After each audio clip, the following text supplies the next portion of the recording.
പിതാവിന്റെയും പുത്രന്റെയും പരിശുദ്ധാത്മാവിന്റെയും നാമത്തിൽ ആമേൻ. അമ്മേ പരിശുദ്ധമേ, അമ്മേ പരിശുദ്ധമേ, ദൈവമാതാവേ, കൃപാസനത്തിലൂടെ ഞങ്ങൾക്കും ഞങ്ങളുടെ ദേശത്തിനും അമ്മ മധ്യസ്ഥം തേടി തന്ന എല്ലാ അനുഗ്രഹങ്ങൾക്കും കൃപകൾക്കും ഞങ്ങളിപ്പോൾ ഹൃദയം നിറഞ്ഞ നന്ദി പറയുന്നു.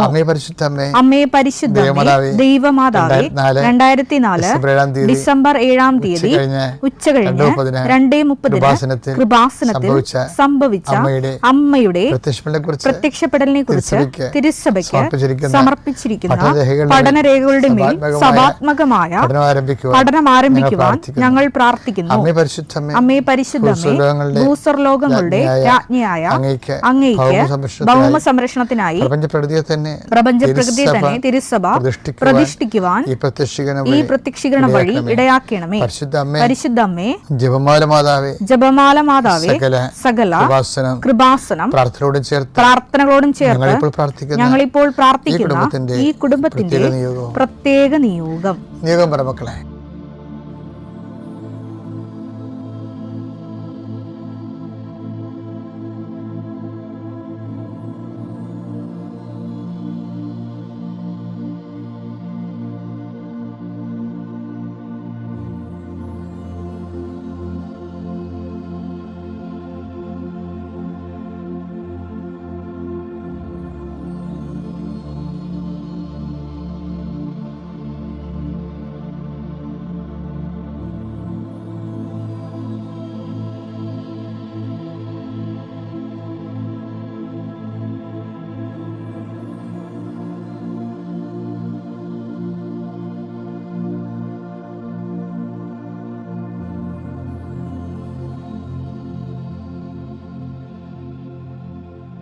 അമ്മയുടെ പ്രത്യക്ഷീകരണത്തിന്റെ ഈ അനുഗ്രഹവേളയിൽ ഞങ്ങൾക്ക് സാധിച്ചു തരുവാൻ കനിയണമേ. ആമേൻ. വിശ്വാസ പ്രമാണം.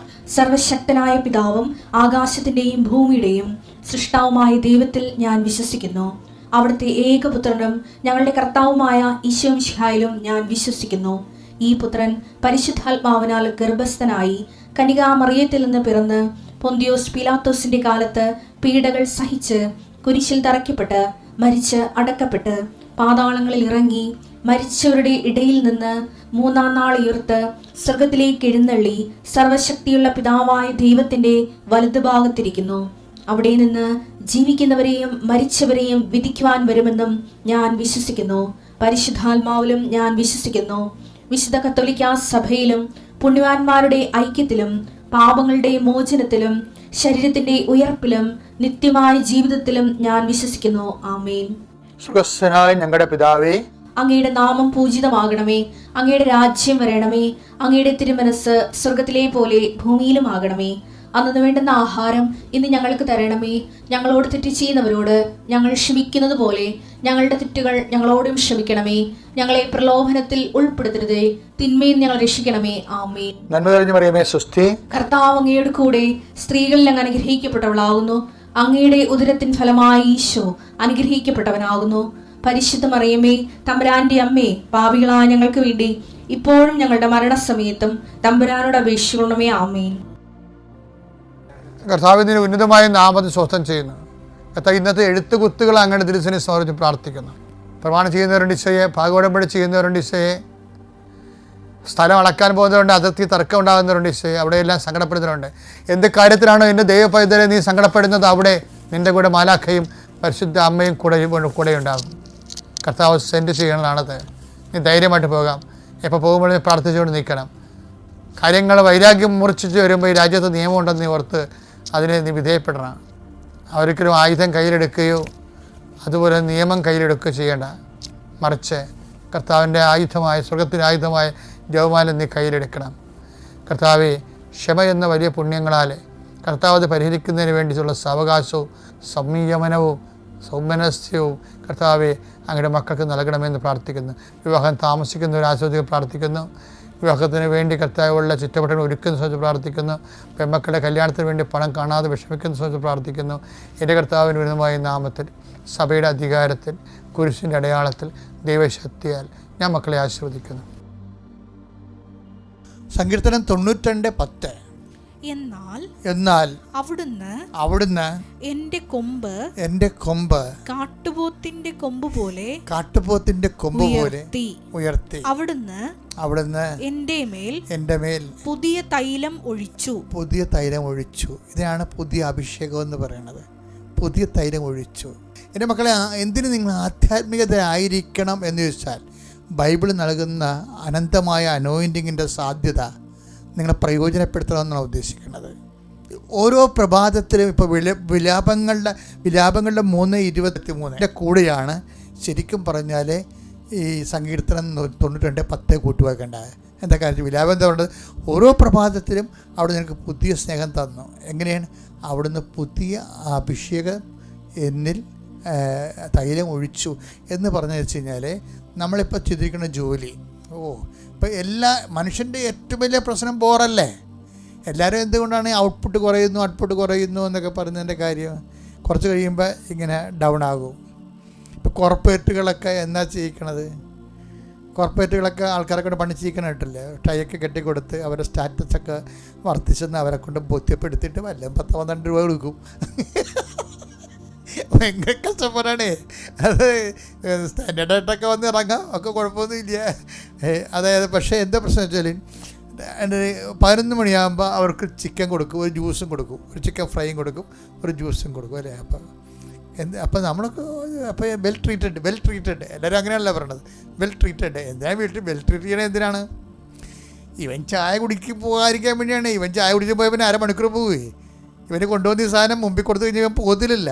30 മിനിറ്റ്സ് 30 മിനിറ്റിന് പകരം 5 മിനിറ്റ് കൊണ്ട് ആ ചാപ്റ്റർ ക്ലോസ് ചെയ്യും. ബാക്കി 25 മിനിറ്റ് കോർപ്പറേറ്റിന് ലാഭമാണ്. പക്ഷേ എന്നാലും സെയിം വർക്ക് തന്നെ ചെയ്തുകൊണ്ടിരിക്കണമെങ്കിൽ ഇവന് ബോറടിക്കും. അവനെന്ത് ചെയ്യും? ടേബിൾ ചേഞ്ച് ചെയ്ത് കൊടുക്കും, എന്നിട്ട് സ്റ്റാർ കൊടുക്കും. ശമ്പളം എല്ലാം 10-50 രൂപ അല്ലെങ്കിൽ 5000 രൂപയൊക്കെ കൂട്ടി കൊടുക്കുകയുള്ളൂ. പക്ഷേ എന്ത് ചെയ്യും? ബോറ് മാറ്റാൻ വേണ്ടി അവൻ്റെ വർക്കിംഗ് ഔട്ട്പുട്ട് നോക്കിയിട്ട് അസസ് ചെയ്തിട്ട് പുതിയ ടേബിളിലേക്ക് കൊടുക്കും. പുതിയ ടേബിളും പുതിയ ആംബിയൻസ് ക്രിയേറ്റ് ചെയ്ത് കൊടുക്കും. ഇപ്പോൾ ചില ആൾക്കാർ പറയുന്നത് 7 മാസം കൂടുമ്പോൾ മുറിയല്ല. ഇപ്പോൾ ഞാൻ എൻ്റെ മുറികൾ 7 മാസം കൂടുമ്പോഴൊക്കെ മാറാറുണ്ട്. അതെന്ന് വെച്ച് കഴിഞ്ഞാൽ എനിക്ക് എപ്പോഴും എഴുതുമ്പോൾ സെയിം സിറ്റുവേഷൻസ് വരുമ്പോൾ എഴുത്തിനെ ബാധിക്കാതിരിക്കാൻ വേണ്ടി ചെയ്യണതാണ്. ഒരു ചെറിയൊരു ആൾട്രേഷൻസ് വരുത്തും. കാര്യം എൻ്റെ പുസ്തകങ്ങൾ എനിക്ക് അവിടെ നിന്നൊക്കെ എടുക്കണമല്ലോ. അപ്പോൾ ഏറ്റവും അത്യാവശ്യമുള്ള പുസ്തകങ്ങൾ അടുത്ത് വെക്കാൻ വേണ്ടി ഞാൻ ചിലപ്പോൾ റീഅറേഞ്ച് ചെയ്യും. ബോറിൻ്റെ പ്രശ്നമല്ലത്. പക്ഷേ എന്നാലും ശരി, മനുഷ്യൻ്റെ മനസ്സിൽ ഇങ്ങനെ ഒരു പ്രശ്നങ്ങളുണ്ട്. ഒരാളെ കാണുമ്പോൾ ബോറടിക്കുക, സ്നേഹം കുറഞ്ഞു പോകണമെന്ന് പറഞ്ഞിട്ട് സ്നേഹം കുറഞ്ഞിട്ടൊന്നുമല്ല. കാര്യം ഈ ബോറെന്നുള്ള സംഭവം വർദ്ധിക്കുന്നത് കൊണ്ടാണ് മറ്റുള്ളവർക്കൊരു മൊണോട്ടോണസ്സായിട്ടൊക്കെ തോന്നുന്നത്. പക്ഷേ ആധ്യാത്മികതയിൽ ഉണ്ടാകുമ്പോൾ നമ്മളെ സംബന്ധിച്ചിടത്തോളം ഇതിൻ്റെ പാക്കേജ് കൂടി ഇട്ടുകൊണ്ടാണ് ദൈവം സൃഷ്ടികൽപ്പന ചെയ്തിരിക്കുന്നത്. അതാണ് ഓരോ പ്രഭാതത്തിലും പുതിയ കാഴ്ചപ്പാട്. നമ്മുടെ കുഞ്ഞുങ്ങളെയും ഒക്കെ പുതിയ കണ്ണുകൊണ്ട് നമ്മൾ കാണും. അതുപോലെ നമ്മൾ ചെയ്തുകൊണ്ടിരിക്കുന്ന വിഷയങ്ങൾ തന്നെ, നീ ഇപ്പോൾ ഒരു ജോലിക്കാരനാണെന്ന് വിചാരിച്ചോ, ആ ജോലിയിലൊക്കെ ഓരോരോ പുതിയ ത്രില്ലുകൾ തന്നുകൊണ്ട് അപ്പം നിങ്ങൾ ചോദിക്കും, അപ്പം അതിനെന്താ ചെയ്യേണ്ടതെന്ന് ചോദിച്ചു കഴിഞ്ഞാൽ, അതിന് ചെയ്യേണ്ട ഒന്നാമത്തെ കാര്യം എന്ന് പറഞ്ഞാൽ ഈശോയുടെ ഈ ആത്മാവ് ഇവനെ നയിച്ചുകൊണ്ട് പോകണമെന്ന് പറഞ്ഞില്ലേ, ഇവനൊരു നല്ല സ്റ്റാറ്റസ് കൊടുത്തിട്ടാണ് ഇവനെ ആത്മാവ് കൊണ്ടുപോകുന്നത്. നമ്മളത് വായിച്ചതാണ്, അല്ല ഈ ദിവസം കണ്ടതല്ലേ അത്. അതായത് ഇതിനെ ഈശോ ശാന്തമായിട്ടാണ് ഈ വിഷയത്തെ അക്സെപ്റ്റ് ചെയ്യണത്. ശാന്തമായി മരുഭൂമിയിലേക്കാണല്ലോ പോണത്. അവിടെ ചെല്ലുമ്പോൾ ഇനിയും വല്ലാത്ത പെടുമരണമായിരിക്കുക. അപ്പോഴെല്ലാം ഞാൻ ആദ്യം നേരത്തെ പറഞ്ഞിട്ടുള്ള must we not sorrow to take sorrow to, അത് ജോബിൻ്റെ കാറ്റഗറിക്കൽ ക്വസ്റ്റ്യനാണ്. ഈശോ ജോർദാൻ നദിയുടെ സാന്ത്വല സമതലങ്ങളിൽ നിന്നും വിശ്രാന്തി അരുളുന്ന നിശ്ചലമായ ജലാശയത്തിൽ നിന്നും ആത്മാവ് അവനെ മരുഭൂമിയിലെ കൊണ്ടുവരുമ്പോൾ ഹി വാസ് കൂൾ ഡൗൺ. ശബ്ദമായിരുന്നു ആ വിഷയത്തെക്കുറിച്ച്. എന്ന് വെച്ച് കഴിഞ്ഞാൽ കാലാവസ്ഥ ഭേദങ്ങളിലെ ഒരു വ്യക്തി കൈവരിക്കുന്ന സുവിശേഷ വിഹിതമായ സംയമനം, അത് ദൈവം കൗണ്ട് ചെയ്യണതാണ്. അഭിഷേകത്തിൻ്റെ അടിസ്ഥാനം അതാണ്. ജോസഫ് ബേബിച്ചൻ, പള്ളിത്തോട് ഇടവക, ആലപ്പുഴ 20. ഞാൻ താമസിക്കുന്നത് കാക്കനാടാണ്. ഞാനിപ്പോൾ വന്നത് 20-ാം തീയതിയാണ് വന്നത് മസ്കറ്റിൽ നിന്ന്. നാളെ തിരിച്ചു പോവുകയാണ്. ഈ ഉടമ്പടി പുതുക്കുവാനും സാക്ഷ്യം പറയാനായിട്ടാണ് ഞാനിവിടെ വന്നത്. ഉടമ്പടി ആദ്യം എടുക്കുന്നത് 2019 ആഗസ്റ്റിലാണ് എടുക്കുന്നത്. എടുക്കാനുണ്ടായ കാരണം 2018 ജൂൺ 4-ാം തീയതി എൻ്റെ മോളുടെ വിവാഹം നിശ്ചയിക്കാനായിട്ടിരിക്കുകയായിരുന്നു. ഡേറ്റ് നിശ്ചയിച്ചിരുന്നു. ഇപ്പോൾ ജൂൺ 2-ാം തീയതി ഞാൻ ഫ്ലൈറ്റിന് മസ്കറ്റിൽ നിന്ന് ഇങ്ങോട്ട് പോരാൻ വേണ്ടിയിരിക്കുന്നു. മസ്കറ്റിൽ ഞാൻ 28 വർഷത്തോളമായി സ്വന്തമായിട്ട് ഇപ്പോൾ ബിസിനസ് ചെയ്യുന്നത്. 20 വർഷമായിട്ട് സ്വന്തമായിട്ട് ബിസിനസ് ചെയ്യുന്നു. ഞാൻ സിവിൽ എഞ്ചിനീയറാണ്. അപ്പോൾ ബിൽഡിംഗ് കൺസ്ട്രക്ഷനും ഇലക്ട്രിക്കലും MEP വർക്കുകളാണ് ചെയ്തുകൊണ്ടിരിക്കുന്നത്. 2-ാം തീയതി പകൽ സമയം എൻ്റെ അക്കൗണ്ടൻറ്റ് വണ്ടിയുടെ ഓൺലൈൻ രജിസ്ട്രേഷൻ വേണ്ടി ചെന്ന് കഴിഞ്ഞപ്പോൾ അവർ പറഞ്ഞു, ആ പോലീസ് സ്റ്റേഷനിൽ എന്തോ വണ്ടി പുതുക്കാൻ പറ്റുന്നില്ല, എന്തോ ഡോക്യുമെൻറ്റിൻ്റെ എന്തോ ക്ലിയർ ചെയ്യാനുണ്ടെന്ന് പറഞ്ഞു. അപ്പോൾ ഞാനങ്ങനെ ഒന്നും അറിയാണ്ട്, എനിക്കറിയില്ലായിരുന്നു എന്താ സംഭവിച്ചെന്നുള്ളത്. നേരെ പോലീസ് സ്റ്റേഷനിലേക്ക് ചെന്നു. എൻ്റെ ID കാർഡ് കൊടുത്തിട്ട് പറഞ്ഞു, എന്ത് വണ്ടി എൻ്റെ പേരിലായിരുന്നു 2 വണ്ടി ഉണ്ടായിരുന്നത്, അത് എൻ്റെ രജിസ്ട്രേഷൻ വേണ്ടിയായിരുന്നു. അപ്പോൾ അവർ പറഞ്ഞു അവിടെ വെയിറ്റ് ചെയ്യാൻ പറഞ്ഞു. വെയിറ്റ് ചെയ്യാൻ പറഞ്ഞിട്ട് അവിടെ നിന്ന് അവിടെ നിർത്തി. അവന് വിട്ടില്ല. അന്ന് രാത്രി 11 മണിക്ക് ഫ്ലൈറ്റാണ്, 7 മണിക്കാണ് സംഭവം. അപ്പോൾ അപ്പോഴാണ് അറിയുന്നത് ഒരു പ്രോജക്റ്റ് ഞങ്ങൾ ചെയ്തിരുന്നു. ഒരു ബ്രിട്ടീഷ് കമ്പനിയുടെ സബ് കോൺട്രാക്റ്റായിട്ട് എടുത്തിരുന്നു. അതൊരു 80 കോടി രൂപയുടെ ഒരു വർക്കായിരുന്നു. അതിന് 10% അഡ്വാൻസ് എന്ന് പറഞ്ഞാൽ 80 ലക്ഷം രൂപ. അതിന് ഗ്യാരണ്ടി ആയിട്ട് കമ്പനിയുടെ ചെക്കാണ് ഞാൻ കൊടുത്തിരുന്നത്. അപ്പോൾ വർക്ക് നടന്നുകൊണ്ടിരുന്നു. പക്ഷേ വർക്ക് 9 മാസം കൊണ്ട് തീരേണ്ട വർക്ക് 25 മാസമായിട്ടും വർക്ക് തീരുന്നില്ല. അതിൻ്റെ സ്ട്രക്ചർ പോലും തീരാൻ പറ്റിയിട്ടില്ല. ഒത്തിരി സാമ്പത്തികമായിട്ട് നമുക്ക് കണക്കൂട്ടി കഴിഞ്ഞപ്പോൾ അത് നഷ്ടത്തിലായിട്ട് പോകുന്നതായിട്ട് കണ്ടു. അത് ഒത്തിരി വേരിയേഷൻ ഉണ്ടായിരുന്നു. വേരിയേഷൻ അവർ അപ്രൂവ് ചെയ്യുന്നില്ല, പേയ്മെൻറ്റ് റിലീസ് ചെയ്യുന്നില്ല. അങ്ങനെ ഇരിക്കെ ഒരു 2017 ജൂണിൽ പണി നിർത്തിവെച്ച് ഞാൻ ഇതെല്ലാം ക്ലിയർ ചെയ്തിട്ട് മാത്രമേ ഉള്ളൂ ഞാൻ വർക്ക് ചെയ്യത്തുള്ളൂ എന്ന് പറഞ്ഞു. അപ്പോൾ ഈ ഗ്യാരണ്ടി കൊടുത്ത പണം ഓരോ പ്രാവശ്യവും ബില്ല് കൊടുക്കുമ്പോഴും അതിൻ്റെ അകത്ത് നിന്ന് 10% ഡിഡക്റ്റ് ചെയ്തുകൊണ്ടിരിക്കും. അങ്ങനെ 80 ലക്ഷത്തിൽ നിന്ന് 70 ലക്ഷം രൂപയോളം അവർ ഡിഡക്റ്റ് ചെയ്തു. ഈ 10 ലക്ഷം രൂപയുള്ള ബാക്കിയുള്ളൂ. അപ്പോൾ അതുകൂടെ അവർ പറഞ്ഞു, ഇത് പണി തുടങ്ങി കഴിഞ്ഞിട്ടേ ഉള്ളൂ നിങ്ങളുടെ പേയ്മെൻറ്റോ മറ്റുള്ള കാര്യങ്ങളോ സെറ്റിൽ ചെയ്യത്തുള്ളൂ എന്ന് പറഞ്ഞു. ഞാൻ പറഞ്ഞു ചെയ്യത്തില്ല എന്ന് പറഞ്ഞു. അങ്ങനെ അത് ഉടക്കി അങ്ങനെ വെർബലി എഗ്രി ചെയ്ത് അങ്ങനെ പോകുന്നു. പക്ഷേ അവർ ഈ ചെക്ക് ഗ്യാരണ്ടി ചെക്ക് കൊടുത്തിരിക്കുന്നത് അൺഡേറ്റഡ് ചെക്കാണ്. അതിൻ്റെ അകത്ത് ഡേറ്റ് ഇട്ടിട്ടില്ല. അവരെന്ത് ചെയ്തെന്ന് വെച്ചാൽ അവർ കൊണ്ട് ആ ബാങ്കിൽ കൊടുത്തത് അത് റിട്ടേൺ ആക്കി പോലീസിൽ കൊടുത്തിരുന്നു. അത് നമ്മൾക്ക് അറിയില്ലായിരുന്നു. അത് ആ ചെക്ക് മുഖാന്തരം അതാണ് ആ ബ്ലോക്ക് വന്നത്. അത് അവസാനം പിന്നെ അത് കോടതിയിലേക്ക് പോയി. കേസ് കോടതിയിൽ പോയി. കോടതി വിധിച്ചു അത് ചെക്കായത് കാരണത്താൽ ചെക്കിൻ്റെ പുറകിലുള്ള ഹിസ്റ്ററിയൊന്നും കോടതി അവിടുത്തെ കോർട്ടൊന്നും നോക്കത്തില്ല. ചെക്ക് കൊടുത്തതിനാൽ നിങ്ങൾ പണം കൊടുക്കാൻ ബാധ്യസ്ഥരാണെന്ന് പറഞ്ഞു. അങ്ങനെ അത് അവസാനം നമ്മൾ കൊടുക്കേണ്ടതായിട്ട് വന്നു. തിരിച്ച് അത്രയും തന്നെ 80 ലക്ഷം രൂപ ഒരു 4-5 മാസം കൊണ്ടുണ്ടാക്കി അത് തിരിച്ചു കൊടുത്തു.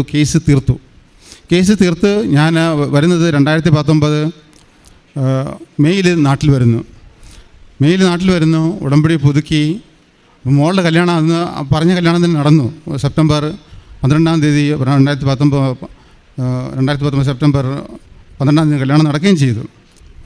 പക്ഷേ പിന്നെ ഈ കൊടുത്ത പണം ഡബിളായിട്ട് കൊടുത്ത പണം തിരിച്ചിടാനായിട്ട് പിന്നെ വേറെ കോടതി കേസ് കൊടുത്തിട്ട് കോടതി നമ്മൾക്ക് അനുകൂലമായിട്ട് വിധിച്ചു. പക്ഷേ നമ്മൾ കൊടുത്ത പണം എനിക്ക് തന്നത് 21 മാസം കൊണ്ട് ഗഡുക്കളായിട്ട് 4 ലക്ഷം രൂപ വെച്ചിട്ട് ഗഡുക്കളായിട്ടാണ് അവർ തന്നിരിക്കുന്നത്. ലാസ്റ്റ് ചെക്ക് എനിക്ക് കിട്ടിയത് ഇപ്പോൾ ഈ ഏപ്രിൽ 25-ാം തീയതിയാണ് ലാസ്റ്റ് ചെക്ക് എനിക്ക് കിട്ടിയത്. അപ്പോൾ ഇനി അതൊരു സാക്ഷ്യം. പിന്നെ മകളുടെ കല്യാണം എല്ലാം നടന്നു. രണ്ടാമത്തെ ഒരു ഇഷ്യൂ എന്ന് പറയുന്നത് 2013 അവിടെ മിനിസ്ട്രി ഓഫ് ഒമാൻ ഗവൺമെൻറ്റിൻ്റെ ഒരു ജോബ് ഞങ്ങൾ എടുത്തത്, ഒരു എയർപോർട്ടിൻ്റെ ഒരു ഇലക്ട്രിക്കൽ വർക്ക്. അതുകൊണ്ട് 250 കോടി രൂപയുടെ വർക്കായിരുന്നു. 2013 എടുത്തു. 2015 ജൂൺ ആയപ്പോഴത്തേക്കും വർക്ക് തീർന്നു. അതിൻ്റെ ഫൈനൽ ബില്ലും വേരിയേഷനും എല്ലാം ആയില്ല എന്നുള്ള രീതിയിൽ അവിടെ ക്ലയൻറ്റ് എന്തോ പല കാരണങ്ങളാൽ ഡിലേ ആക്കി. നമുക്ക് കിട്ടാനുള്ളത് എൻ്റെ ഏകദേശം ഒരു 15 കോടി രൂപയോളം കിട്ടണം, വേരിയേഷനും എല്ലാം ഫൈനൽ ബില്ലും എല്ലാം കൂടി. അവർ 2018 ജൂണിൽ എന്നെ മീറ്റിങ്ങിന് വിളിച്ച് പറഞ്ഞു, ഗവൺമെൻറ് ഓഫ് മിനിസ്ട്രിയുടെ ആണെന്ന് തോന്നുന്നു, മിനിസ്ട്രി ഓഫ് ട്രാൻസ്പോർട്ട് ആൻഡ് ടെലികമ്മ്യൂണിക്കേഷൻ്റെ. അവർ പറഞ്ഞു നിങ്ങൾ നേരെ പകുതിക്ക് എഗ്രി ചെയ്യണമെങ്കിൽ 2 മാസത്തിനുള്ളിൽ പണം തന്നേക്കാമെന്ന് പറഞ്ഞു. അപ്പോൾ ഇത്രയും മാസമായിട്ട് അപ്പോഴത്തേക്ക് 5 വർഷം കഴിഞ്ഞു പണം കിട്ടാൻ. അപ്പോൾ കുറേ സാമ്പത്തികമായിട്ട് ബുദ്ധിമുട്ടുണ്ടായി. അപ്പോൾ അങ്ങനെ എഗ്രി ചെയ്തു. 7 കോടി രൂപയ്ക്ക് എഗ്രി ചെയ്തു. ഓക്കെ 2 മാസം കൊണ്ട് കിട്ടുമല്ലോ എന്ന് ഓർത്തു. പക്ഷേ 2018 അത് അവർ സൈൻ ചെയ്ത് ഡോക്യുമെൻറ്റും കൊടുത്തതിന് ശേഷം അവർ പണം തന്നില്ല. അങ്ങനെ ഇരിക്കുകയാണ് ഈ 2019 ഈ മോളുടെ വിവാഹത്തിന് പ്രശ്നം ഉണ്ടാകുന്നതും എൻ്റെ പെങ്ങൾ വന്ന് ആ ഇഷ്യൂ ഉണ്ടായപ്പോഴാണ് എൻ്റെ പെങ്ങളൊന്ന് ആദ്യം വന്ന് ഉടമ്പടി എടുക്കുന്നത് 2018 ഉടമ്പടി എടുത്ത് എൻ്റെ പേരിലാണ് ഉടമ്പടി എടുത്തത്. പക്ഷേ ആ ഉടമ്പടിയിൽ ഈ കാര്യങ്ങൾ ഞാൻ അവളോട് പറഞ്ഞിരുന്നു, ഇതെല്ലാം വെക്കാൻ പറഞ്ഞിരുന്നു. ഈ പണം കിട്ടാനുള്ള പണവും ഈ കല്യാണത്തിൻ്റെ കാര്യവും ഈ പഴയ കേസിൻ്റെ കാര്യമെല്ലാം അവളെ വെച്ചിരുന്നു. അത് ഇനി 2018 അവർ തരാമെന്ന് പറഞ്ഞാൽ പണം തന്നില്ല, നീണ്ടുപോയി. അങ്ങനെ എനിക്ക് ഉടമ്പടി എടുത്തതിന് ശേഷം ഒരു വ്യക്തിയുമായിട്ട് ഞാൻ യാദൃച്ഛികമായിട്ട് പരിചയപ്പെടുന്ന ഒരു മലയാളി തന്നെ. ആ വ്യക്തി അവിടുത്തെ ഒരു ഹയർ ലെവലിലുള്ള ഒരു ഒമാനി അഡ്വക്കേറ്റിൻ്റെ പേഴ്സണൽ സെക്രട്ടറിയാണ്. ദൈവത്തിൻ്റെ ഒരു കൃപ തന്നെ എന്ന് പറഞ്ഞാൽ മതി. ആ വ്യക്തിയെ പരിചയപ്പെടാനും ആ വ്യക്തി എന്നെ ഒമാനി അഡ്വക്കേറ്റിൻ്റെയൊക്കെ കൊണ്ടുപോയി. ആ അഡ്വക്കേറ്റ് മുഖാന്തരമാണ് ആ പണം എനിക്ക് കിട്ടുന്നത്. 7.5 വർഷം കഴിഞ്ഞ് കിട്ടി. ഈ 2022 മാർച്ച് 30 7 കോടി രൂപ കിട്ടി. പക്ഷേ 7.5 വർഷം കഴിഞ്ഞു എന്തെങ്കിലും ആയിക്കോട്ടെ എന്ന് കിട്ടി. അത് രണ്ടാമത്തെ സാക്ഷ്യം. മൂന്നാമത്തെ സാക്ഷ്യം എന്ന് പറഞ്ഞാൽ ഇതുപോലെ തന്നെ വേറൊരു കമ്പനിയിൽ നിന്ന് കുറേ പണം കിട്ടാനുണ്ടായിരുന്നു. അതും 2.5 വർഷം കഴിഞ്ഞതിന് ശേഷം 1 കോടി രൂപ ഉണ്ട്, അതും കിട്ടി. പിന്നെ എനിക്ക് 2 പെൺപിള്ളേരാണുള്ളത്. മൂത്ത ആൾ വിവാഹം കഴിഞ്ഞു. ഇപ്പോൾ അവൾക്ക് ഇപ്പോൾ 2 ആൺകുട്ടികളുണ്ട്. ഇപ്പോഴത്തെ 2 ആൺകുട്ടികളുമായി 19 കല്യാണം കഴിച്ചിട്ട്. രണ്ടാമത്തെ പെൺകുട്ടി എന്ന് പറയുന്നത് അവൾ ഇന്ത്യൻ സ്കൂളിൽ ഗോബ്രാലിസ് പഠിക്കുന്നതാണ്. നല്ല ഹൈ സ്കോറുള്ള പെൺകുട്ടിയാണ്. ബയോമാസ് എടുത്ത് പഠിച്ച് അവൾ MBBSന് പോകണമെന്ന് പറഞ്ഞ് ആഗ്രഹമായിരുന്നു അമ്മയ്ക്കും മോൾക്കും. എനിക്കും ഉണ്ടായിരുന്നു. 10ാം ക്ലാസ് അവൾ പഠിക്കും വരെ 11 വരെ. പക്ഷേ 11 ആയപ്പോഴത്തേക്കും എൻ്റെ മനസ്സിലെന്തോ വന്നു, ഇവൾ MBBSന് വിടണ്ട, വിട്ട് കഴിഞ്ഞാൽ അവൾക്ക് ഫാമിലി ലൈഫും ബുദ്ധിമുട്ടായിരിക്കും, നമ്മൾ നടത്തുന്ന ഒരു പ്രസ്ഥാനം കൊണ്ടുകൊടുക്കാൻ ആരും ഉണ്ടാകത്തില്ലല്ലോ എന്ന് കരുതി ഞാൻ പറഞ്ഞു അവളോട് CAക്ക് പോകാൻ പറഞ്ഞു. CAക്ക് പോകാൻ പറഞ്ഞു. അപ്പോൾ ഇല്ല പറഞ്ഞു, ഞാൻ CAക്ക് പോകത്തില്ല, ഞാൻ MBBSന് പോകത്തുള്ളൂ പറഞ്ഞു. അപ്പോൾ അവളോട് ഞാൻ പറഞ്ഞു, എങ്ങനെയാണെങ്കിൽ MBBSന് പോകണമെങ്കിൽ നീ പോയിക്കോ, നീ നീറ്റിന് ഞാൻ വിടത്തില്ല, നിൻ്റെ കഴിവുകൊണ്ട് നീ എക്സാമിനേഷൻ എഴുതി ഡയറക്റ്റായിട്ട് നിനക്ക് അഡ്മിഷൻ കിട്ടുകയാണെങ്കിൽ നീ പോയിക്കൊള്ളാൻ പറഞ്ഞു. അങ്ങനെ ഒരു ക്രാഷ് കോഴ്സിന് മാത്രമായിട്ട് കോട്ടയത്ത് വിട്ടു. ബ്രില്യൻറ്റിൽ 30 ഡേയ്സ് ക്രാഷ് കോഴ്സിന് വിട്ടു. പക്ഷേ ആ ക്രാഷ് കോഴ്സിനും അവളത് എലിജിബിളായി, MBBSനുള്ള അഡ്മിഷനുള്ള എലിജിബിളായി. പക്ഷേ മാനേജ്മെൻറ്റ് കോട്ടയിൽ അഡ്മിഷൻ പൈസ കൊടുത്തെങ്കിൽ കിട്ടും. അപ്പോൾ ഞാൻ പറഞ്ഞു, നിനക്ക് ഗവൺമെൻറ് സെലക്ഷൻ കിട്ടിയില്ലല്ലോ, അതുകൊണ്ട് നീ MBBSന് പോകണ്ട. അപ്പോൾ ഞാൻ CAക്ക് ചേർത്തു. CAക്ക് ചേർത്ത് എറണാകുളത്താണ് ചേർത്തത്, ലക്ഷ്യം എന്നുള്ളത്. ഇവൾക്ക് മലയാളം അത്രയ്ക്ക് നന്നായിട്ട് അറിയത്തില്ല. അവിടെ മലയാളത്തിൽ പഠിപ്പിക്കുന്ന കാരണം അവൾക്ക് ഭയങ്കര ബുദ്ധിമുട്ടായി. അങ്ങനെ ഇരിക്കെ കോവിഡ് വന്നു. അവൾ ടോട്ടലി ഡിസപ്പോയിൻറ്റഡായി. അറിയാത്ത സബ്ജക്റ്റ്, ഇതുവരെ പഠിക്കാത്ത സബ്ജക്റ്റുകൾ, എക്കണോമിക്സ്, സ്റ്റാറ്റിസ്റ്റിക്സ്, ടാക്സ്, മറ്റത് മറിച്ച് എല്ലാം. ഇനി അവൾ ആദ്യത്തെ ഫൗണ്ടേഷൻ എക്സാം അവിടെ വെച്ച് തോറ്റുപോയി.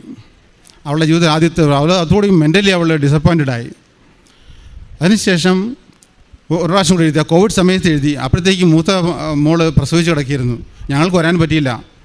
ഞങ്ങൾക്ക് കോവിഡ് ഫ്ലൈറ്റില്ലാതെ ഞങ്ങൾ വരാൻ പറ്റിയില്ല. അവൾ പ്രസവിച്ച് വൈഫിൻ്റെ ബ്രദറിൻ്റെ വീട്ടിലാണ് അവൾ കിടന്നിരുന്നത്. അപ്പോൾ ഇളയ മോളും അവിടെ തന്നെയായിരുന്നു. അപ്പോൾ ഇതെല്ലാം കൊണ്ട് അവളുടെ സാഹചര്യം കൊണ്ട് അവൾക്ക് രണ്ടാമത്തെ ഫൗണ്ടേഷൻ എഴുതിയപ്പോൾ അതിനും തോറ്റുപോയി. പക്ഷേ അവൾ മാനസികമായിട്ട് തളർന്നു. പിന്നെ ഞാൻ പറഞ്ഞു, നീ മസ്കറ്റിലേക്ക് വരാൻ പറ്റും. മസ്കറ്റിലേക്ക് വന്നു. അതാണ് മൂന്നാമത്തെ നിമിഷം അവിടെ വെച്ച് മസ്കറ്റിൽ നിന്ന് എഴുതിപ്പിച്ചു. മസ്കറ്റിൽ വെച്ച് എഴുതി കഴിഞ്ഞപ്പോൾ അവൾ ഹൈ ഡിസ്റ്റിങ്ഷനിലോടുകൂടി ഫൗണ്ടേഷൻ പാസ്സായി. 3ാമത്തെ പ്രാവശ്യം പാസ്സായി. അത് കഴിഞ്ഞ് ഞാൻ തീരുമാനിച്ചു അവളെ കേരളത്തിൽ പഠിപ്പിച്ചിട്ട് കാര്യമില്ല, കാരണം അവളുടെ ലാംഗ്വേജ് ബുദ്ധിമുട്ടായിരിക്കും അവൾക്ക്. അതുകൊണ്ട് ക്രൈസ്റ്റിൽ അപ്ലൈ ചെയ്യാൻ വിചാരിച്ചു. അങ്ങനെ ക്രൈസ്റ്റ് കോളേജ് ബാംഗ്ലൂരിൽ BCom വിത്ത് CAക്ക് ഇപ്പോൾ ചേർന്ന് പഠിച്ചുകൊണ്ടിരിക്കുന്നു. ഇപ്പോൾ 3rd ഇയറാണ് പഠിച്ചുകൊണ്ടിരിക്കുന്നത്. ഇപ്പോൾ അവൾ ഷീസ് അക്സെപ്റ്റഡ്, ആ പ്രൊഫഷൻ തന്നെ അക്സെപ്റ്റഡ് ആയിട്ടുണ്ട്. ആ ഒരു ഹാപ്പിയാണിപ്പോൾ. ലാംഗ്വേജും പ്രശ്നമില്ല, നന്നായിട്ട് പോകുന്നു. അതുകൂടാണ്ട് ഇതിൻ്റെ ഇടയ്ക്ക് ഒരു വേറൊരു സംഭവം ഉണ്ടായി. 2019 അത് ഞാൻ ഉടമ്പടിയിൽ എഴുതിയിട്ടില്ല. എറണാകുളത്തെ പെരുമാനൂര് ലൂർദ് മാതാ ചർച്ച് ഇടവാംഗമാണ്. ഞാൻ ഉടമ്പടി എടുത്തത് 2020 ആദ്യം ഉടമ്പടി എടുത്തത്. പക്ഷേ വീണ്ടും ഇപ്പോൾ ഒന്ന് പുതുക്കിയത് 2022 കഴിഞ്ഞ ചൊവ്വാഴ്ച 23 കഴിഞ്ഞ ചൊവ്വാഴ്ചയാണ് വീണ്ടും ഉടമ്പടി എടുത്തത്. ഞാനിപ്പോൾ ഇവിടെ വന്ന് നിൽക്കുന്നത് എൻ്റെ ജീവിതത്തിലെ മാതാവും തിരുക്കുമാരനും തന്ന ഒരുപാട് അനുഗ്രഹങ്ങൾക്ക് സാക്ഷ്യം പറയാനാണ്. ഞാൻ 2020 ഉടമ്പടി എടുത്തതിന് ശേഷം എനിക്ക് ആദ്യമായിട്ട് മാതാവ് തന്ന സാക്ഷ്യം, ഞാൻ 10-15 വർഷമായിട്ട് ഡ്രൈവ് ചെയ്തു പോകുന്ന ഒരാളാണ്. വീട്ടിൽ നിന്ന് ഇറങ്ങിക്കഴിഞ്ഞാൽ ഞാൻ ആദ്യം സീറ്റ് ബെൽറ്റ് ഇട്ടതിന് ശേഷം മാത്രമേ കാറ് പുറത്തോട്ട് എടുക്കാറുള്ളൂ. പക്ഷേ 2020 ഉടമ്പടിക്ക് ശേഷം 4-5 മാസം കഴിഞ്ഞ് ഞാൻ ചാലക്കുടിക്ക് ഡ്രൈവ് ചെയ്ത് പോകുമ്പോൾ പോട്ടയിൽ വെച്ചിട്ട് പോലീസുകാർ കൈകാട്ടി നിർത്താൻ പറഞ്ഞു. ഞാൻ നിർത്തി. ചോദിച്ചപ്പോൾ പറഞ്ഞു സീറ്റ് ബെൽറ്റ് ഇട്ടിട്ടില്ല. അപ്പോഴാണ് ഞാൻ പോലും ഓർക്കുന്നത് ഞാൻ സീറ്റ് ബെൽറ്റ് ഇട്ടിട്ടില്ല എന്നുള്ളത്. അത് കഴിഞ്ഞ് അവരെന്നോട് പറഞ്ഞു ഡോക്യുമെൻറ്റ്സ് എടുക്കാൻ പറഞ്ഞു. ഞാൻ ഡോക്യുമെൻറ്റ്സ് എടുത്ത് നോക്കിയപ്പോൾ എല്ലാം എക്സ്പയറിയാണ്. ലൈസൻസ് പുതുക്കിയിട്ടില്ല, പൊല്യൂഷൻ സർട്ടിഫിക്കറ്റ് ഇല്ല, ഇൻഷുറൻസ് അടച്ച റെസിപ്റ്റ് ഇല്ല. അവരെന്നോട് ചോദിച്ചു നിങ്ങൾ എന്തുകൊണ്ടാണ് ഇതെല്ലാം ഇത്രയും കാലമായിട്ട് റിന്യൂവൽ ചെയ്യാതിരുന്നത്? പക്ഷേ ഞാനത് മറന്നുപോയിരുന്നു. കാരണം എൻ്റെ ഭർത്താവ് മരിച്ചതിന് ശേഷം ഒരുപാട് ഓർമ്മക്കുറവുകളുണ്ടായിരുന്നു. അതുമായിട്ട് ഞാൻ മുന്നോട്ട് പോയി ഞാനത് റിന്യൂവൽ ചെയ്തിട്ടുണ്ടായില്ല. എന്നോട് പറഞ്ഞ് കേസാക്കുകയാണ്, 2 ദിവസത്തിനുള്ളിൽ നിങ്ങൾ ഡോക്യുമെൻറ്റ്സ് സബ്മിറ്റ് ചെയ്യുകയാണെങ്കിൽ കേസാക്കില്ല. ഞാൻ പറഞ്ഞു ഞാൻ ചാലക്കുടിയിൽ നിന്ന് മൺഡേ ആണ് ഇനിയിപ്പോൾ എറണാകുളത്തേക്ക് വരിക, എന്തായാലും ഒരാഴ്ചയ്ക്കുള്ളിലെങ്കിലും അല്ല സമയം തന്നില്ലെങ്കിൽ എനിക്ക് സബ്മിറ്റ് ചെയ്യാൻ പറ്റില്ല. അവർ സമ്മതിച്ചില്ല, 2 ദിവസത്തിനുള്ളിൽ സബ്മിറ്റ് ചെയ്യണമെന്ന് പറഞ്ഞു. എൻ്റെ കയ്യിൽ ആകെയുള്ളത് മാതാവിൻ്റെ കാശുരൂപം മാത്രമാണ്. കാരണം ഉടമ്പടി എടുത്തതിന് ശേഷം എനിക്ക് അത്ര വിശ്വാസമൊന്നും ഉണ്ടായിരുന്നില്ല. ഞാൻ ആദ്യമായിട്ട് ഇവിടെ വരുന്നത്, ഞങ്ങൾ കുമരകത്തൊരു ട്രിപ്പ് പോയ സമയത്ത് ഞങ്ങൾ ഈ പള്ളിയുടെ തൊട്ട് ഓപ്പോസിറ്റുള്ളൊരു ഹോട്ടലിൽ കാപ്പി കുടിക്കാൻ കയറിയതാണ്. അപ്പോൾ ഞങ്ങളുടെ കൂടെ ഉണ്ടായ കുറച്ച് പേര് ഇവിടെ വന്ന് പ്രാർത്ഥിക്കാൻ വന്നപ്പോൾ ഞാൻ ചോദിച്ചു എന്താണ് അവിടെ ഇത്രയ്ക്ക് പ്രത്യേകത എന്ന് ചോദിച്ചപ്പോൾ പറഞ്ഞു മാതാവിൻ്റെ ഒരുപാട് അനുഗ്രഹങ്ങളുള്ള പള്ളിയാണെന്ന് പറഞ്ഞു. ഞാനത് കാര്യമാക്കില്ല. ഞങ്ങൾ ബസ്സിൽ കയറിപ്പോയി. പക്ഷേ ഓഫീസിൽ ചെന്ന് 2-3 ദിവസം കഴിഞ്ഞപ്പോൾ ഇവിടെ വരുന്ന ഒരു സ്ത്രീ എനിക്ക് ഒരു പത്രം തന്നു. ഞാൻ ആ പത്രം ജസ്റ്റ് ഒന്ന് വായിച്ചു നോക്കി, ബാഗിൽ വെച്ചു, വീട്ടിൽ കൊണ്ട് മേശയിൽ വെച്ചു. കുറച്ച് ദിവസം കഴിഞ്ഞ് വെറുതെ ഇരുന്ന സമയത്താണ് ഞാൻ ആ പത്രം വിശദമായിട്ടൊന്ന് വായിക്കുന്നത്. അപ്പോൾ എനിക്ക് തോന്നി എനിക്ക് ഇവിടെ വരണമെന്ന്. അങ്ങനെ ഞാൻ എൻ്റെ മോനോട് പറഞ്ഞു മമ്മീനെ കൊണ്ട് ആലപ്പുഴയിൽ കൃപാസനത്തിൽ പോകണം. അവൻ അത്ര വലിയ വിശ്വാസിയൊന്നുമല്ല, പള്ളിയിൽ പോവും, പ്രാർത്ഥിക്കും, അത്രയേ ഉള്ളൂ. എന്നോട് പറഞ്ഞു മമ്മി ഇവിടെ ഇരുന്ന് പ്രാർത്ഥിച്ചാൽ മതി, മാതാവ് ചോദിക്കുന്നത് എന്തും മമ്മിക്ക് തരുന്നതാണല്ലോ, ഇനി എന്തിനാണ് കൃപാസനത്തിൽ പോകുന്നത്? ഞാൻ പറഞ്ഞു എനിക്ക് പോകണം, എനിക്ക് വഴി കാണിച്ചു തരണം, നീ എന്നെ ഒരു പ്രാവശ്യം കൊണ്ടുപോകണമെന്ന് പറഞ്ഞു. അവൻ മനസ്സോടെ എന്നെ ഇവിടെ കൊണ്ടുവന്നു. ആ എൻ്റെ ഭാഗത്ത് വന്ന് നിന്നു. 5 മിനിറ്റ് അതിൽ കൂടുതൽ അവൻ നിന്നില്ല. ഭയങ്കര തിരക്ക്, ഇങ്ങോട്ട് കടക്കാൻ പോലും ആവുന്നില്ല. അങ്ങനെ അവൻ തിരിച്ചു പോകാനായിട്ട് വാശി പിടിച്ചു. ഞാൻ തിരിഞ്ഞ് നോക്കിയിട്ട് അവൻ്റെ ഒപ്പം വീട്ടിലേക്ക് പോയി. കാറിലിരുന്നു കൊണ്ട് ഞാൻ പറഞ്ഞു എനിക്ക് മാതാവിൻ്റെ അടുത്ത് നിൽക്കാൻ നീ സമ്മതിച്ചില്ലല്ലോ, എനിക്ക് ഇവിടെ വീണ്ടും വരണം, നീ എന്നെ ബസ് കയറ്റി വിട്ടാൽ മതി, ഞാൻ പോന്നോളാം. അങ്ങനെ അവൻ പിറ്റേ ദിവസം വൈറ്റ്ല ജംഗ്ഷനിൽ ബസ് കയറ്റി വിട്ടു. ഞാൻ തനിയെ ഇവിടെ വന്ന് എല്ലാവരും എടുക്കും പോലെ ഞാനും ഒരു ഉടമ്പടി എടുത്തു. ഉടമ്പടി എന്താണെന്നോ അതിൻ്റെ സീരിയസ്നെസ് എന്താണെന്നോ എനിക്കറിയില്ല. ഞാൻ സദാ പള്ളിയിൽ പോവും, കുമ്പസാരിക്കും, കുർബാന സ്വീകരിക്കും, മാക്സിമം നല്ല പ്രവർത്തികൾ തന്നെയാണ് ചെയ്യാറ്. അങ്ങനെ പോയിക്കൊണ്ടിരുന്നു. പക്ഷേ ഇത് ലാഗ് ചെയ്തു പോയി. അത്രയ്ക്ക് സീരിയസ് ഒന്നും കൊടുത്തില്ല. മെഴുകുതിരി കത്തിത്തീരുന്നത് വരെയും ഇവിടെ നിന്ന് വെഞ്ചിരിച്ച ഉപ്പും തേനും തീരുന്നത് വരെയും ഒക്കെ ചെയ്തു. അത് കഴിഞ്ഞ് ഞാനതങ്ങ് വിട്ടു, മറന്ന പോലെയായി. പിന്നെയും പണ്ടത്തെ പോലെ പള്ളിയിൽ പോവുക, കുമ്പസാരിക്കുക, കുർബാന സ്വീകരിക്കുക, മാതാവിനോട് പ്രാർത്ഥിക്കുക, അത് മാത്രമായിരുന്നു എൻ്റെ കയ്യിലുണ്ടായിരുന്നത്. ഈ വിശുദ്ധ കൃപാസനത്തിൽ എൻ്റെ ഈ കാശുരൂപം വെച്ചുകൊണ്ട് ഞാൻ എറണാകുളത്ത് നിന്ന് വന്നതിന് ശേഷം വീണ്ടും RT ഓഫീസിൽ പോയി. അവിടെ ചെന്ന് എൻ്റെ മകൻ 5 മിനിറ്റ് നിന്ന് കഴിഞ്ഞപ്പോൾ പറഞ്ഞു മമ്മി ഇത് ഓൺലൈനിൽ ബുക്ക് ചെയ്താൽ മാത്രമേ ലൈസൻസ് റിന്യൂവൽ ചെയ്യാൻ പറ്റുള്ളൂ, നമുക്ക് തിരിച്ചു പോകാമെന്ന് പറഞ്ഞു. അങ്ങനെ ഞാനും അവനും കൂടെ തിരിച്ച് വീട്ടിലേക്ക് പോന്നു. പിറ്റേ ദിവസം അപ്പോൾ 2 ദിവസമേ ഉള്ളൂ, തിങ്കൾ ചൊവ്വാഴ്ച കാലത്ത് തന്നെ ഞാൻ വീണ്ടും അവിടെ നിന്ന് ഞാൻ തന്നെ വണ്ടി ഓടിച്ച് RT ഓഫീസിൽ വന്നു. അവിടെ വന്നപ്പോൾ ഭയങ്കര ക്യൂ ആണ്. അവരോട് ചോദിച്ചവരൊക്കെ പറഞ്ഞു ലൈസൻസ് പുതുക്കണമെങ്കിൽ ഓൺലൈനിൽ നിങ്ങൾ ബുക്ക് ചെയ്യണം. എനിക്ക് ആകെ ഇന്നൊരു ദിവസമേ ഉള്ളൂ, ഇന്നത്തെ കഴിഞ്ഞാൽ അവർ കേസാക്കും. ഞാൻ തനിച്ചേ ഉള്ളൂ. എൻ്റെ ഹസ്ബൻഡ് മരിച്ചിട്ട് 7 വർഷമായി. കൂടെ വരാനായിട്ട് വേറെ ആരുമില്ല. ഞാൻ അവിടെ ഇരുന്ന സ്റ്റാഫിനോട് ചോദിച്ചു ഇനി ഇത് റിന്യൂവൽ ചെയ്ത് ഇന്ന് കിട്ടാൻ ആരെ കാണണം? അപ്പോൾ അവർ പറഞ്ഞു കിട്ടുമോയെന്ന് അറിയില്ല, അവിടെ 3 നമ്പർ ക്യാബിനിലിരിക്കുന്ന സാറിനെ ഒന്ന് കണ്ടു നോക്കുമെന്ന് പറഞ്ഞു. ഞാൻ മാതാവിനെ വിളിച്ചു, കാശുരൂപം കയ്യിലെടുത്തിട്ട് പറഞ്ഞു മാതാവേ നീ എൻ്റെ മുന്നേ പോരണം. ഞാൻ ആദ്യമായിട്ടാണ് ഒരു പോലീസുകാരൻ്റെ മുന്നിലേക്ക് പോകുന്നത്.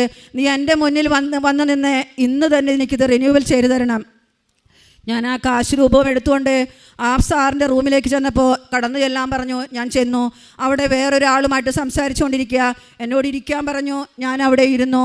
അയാളോട് സംസാരം കഴിഞ്ഞപ്പോൾ എന്നോട് ചോദിച്ചു എന്താണ് നിങ്ങൾക്ക് വേണ്ടത്? ഞാൻ പറഞ്ഞു എൻ്റെ ലൈസൻസ് എനിക്കൊന്ന് റിന്യൂവൽ ചെയ്തു തരണം. കൂടെ ആരാണ് വന്നിട്ടുള്ളത്? ഞാൻ തനിച്ചാണെന്ന് പറഞ്ഞു. ഭർത്താവില്ലേ, ഭർത്താവ് മരിച്ചുപോയി.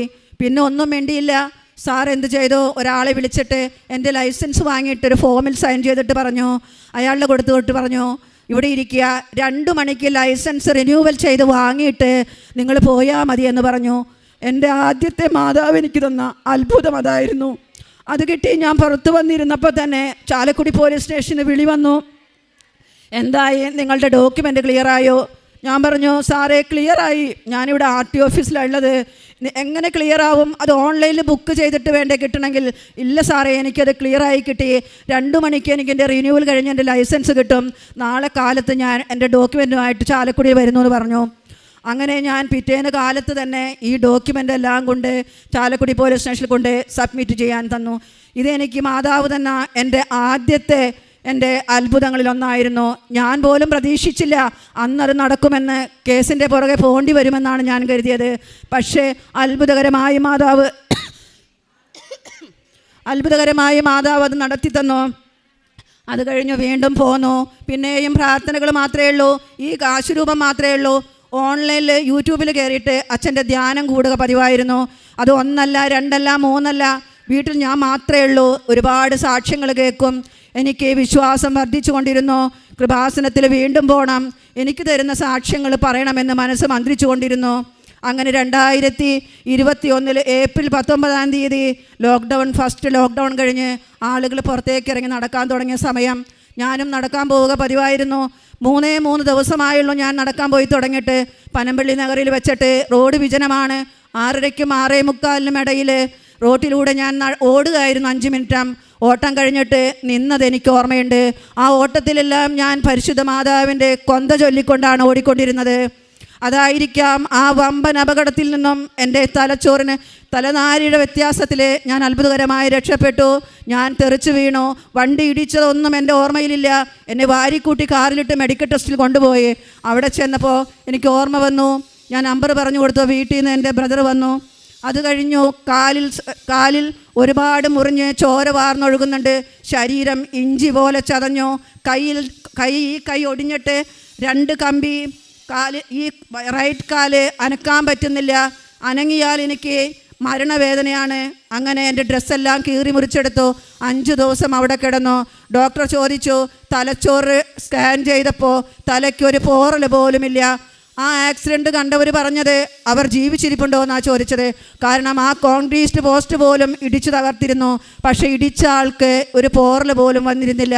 അപ്പോൾ എനിക്ക് മനസ്സിലായി മാതാവ് എന്നെ ഒരുക്കുകയാണ്. വീണ്ടും ഞാൻ ഉടമ്പടി ലാഗ് ചെയ്തപ്പോൾ മാതാവ് വീണ്ടും എന്നെ തിരിച്ചു കൊണ്ടുവരുന്നതിൻ്റെ ആദ്യ പടി ഇതാണെന്ന് എനിക്ക് തോന്നി. ഞാൻ മാതാവിൽ വിശ്വസിച്ച് പ്രാർത്ഥിക്കാൻ തുടങ്ങി.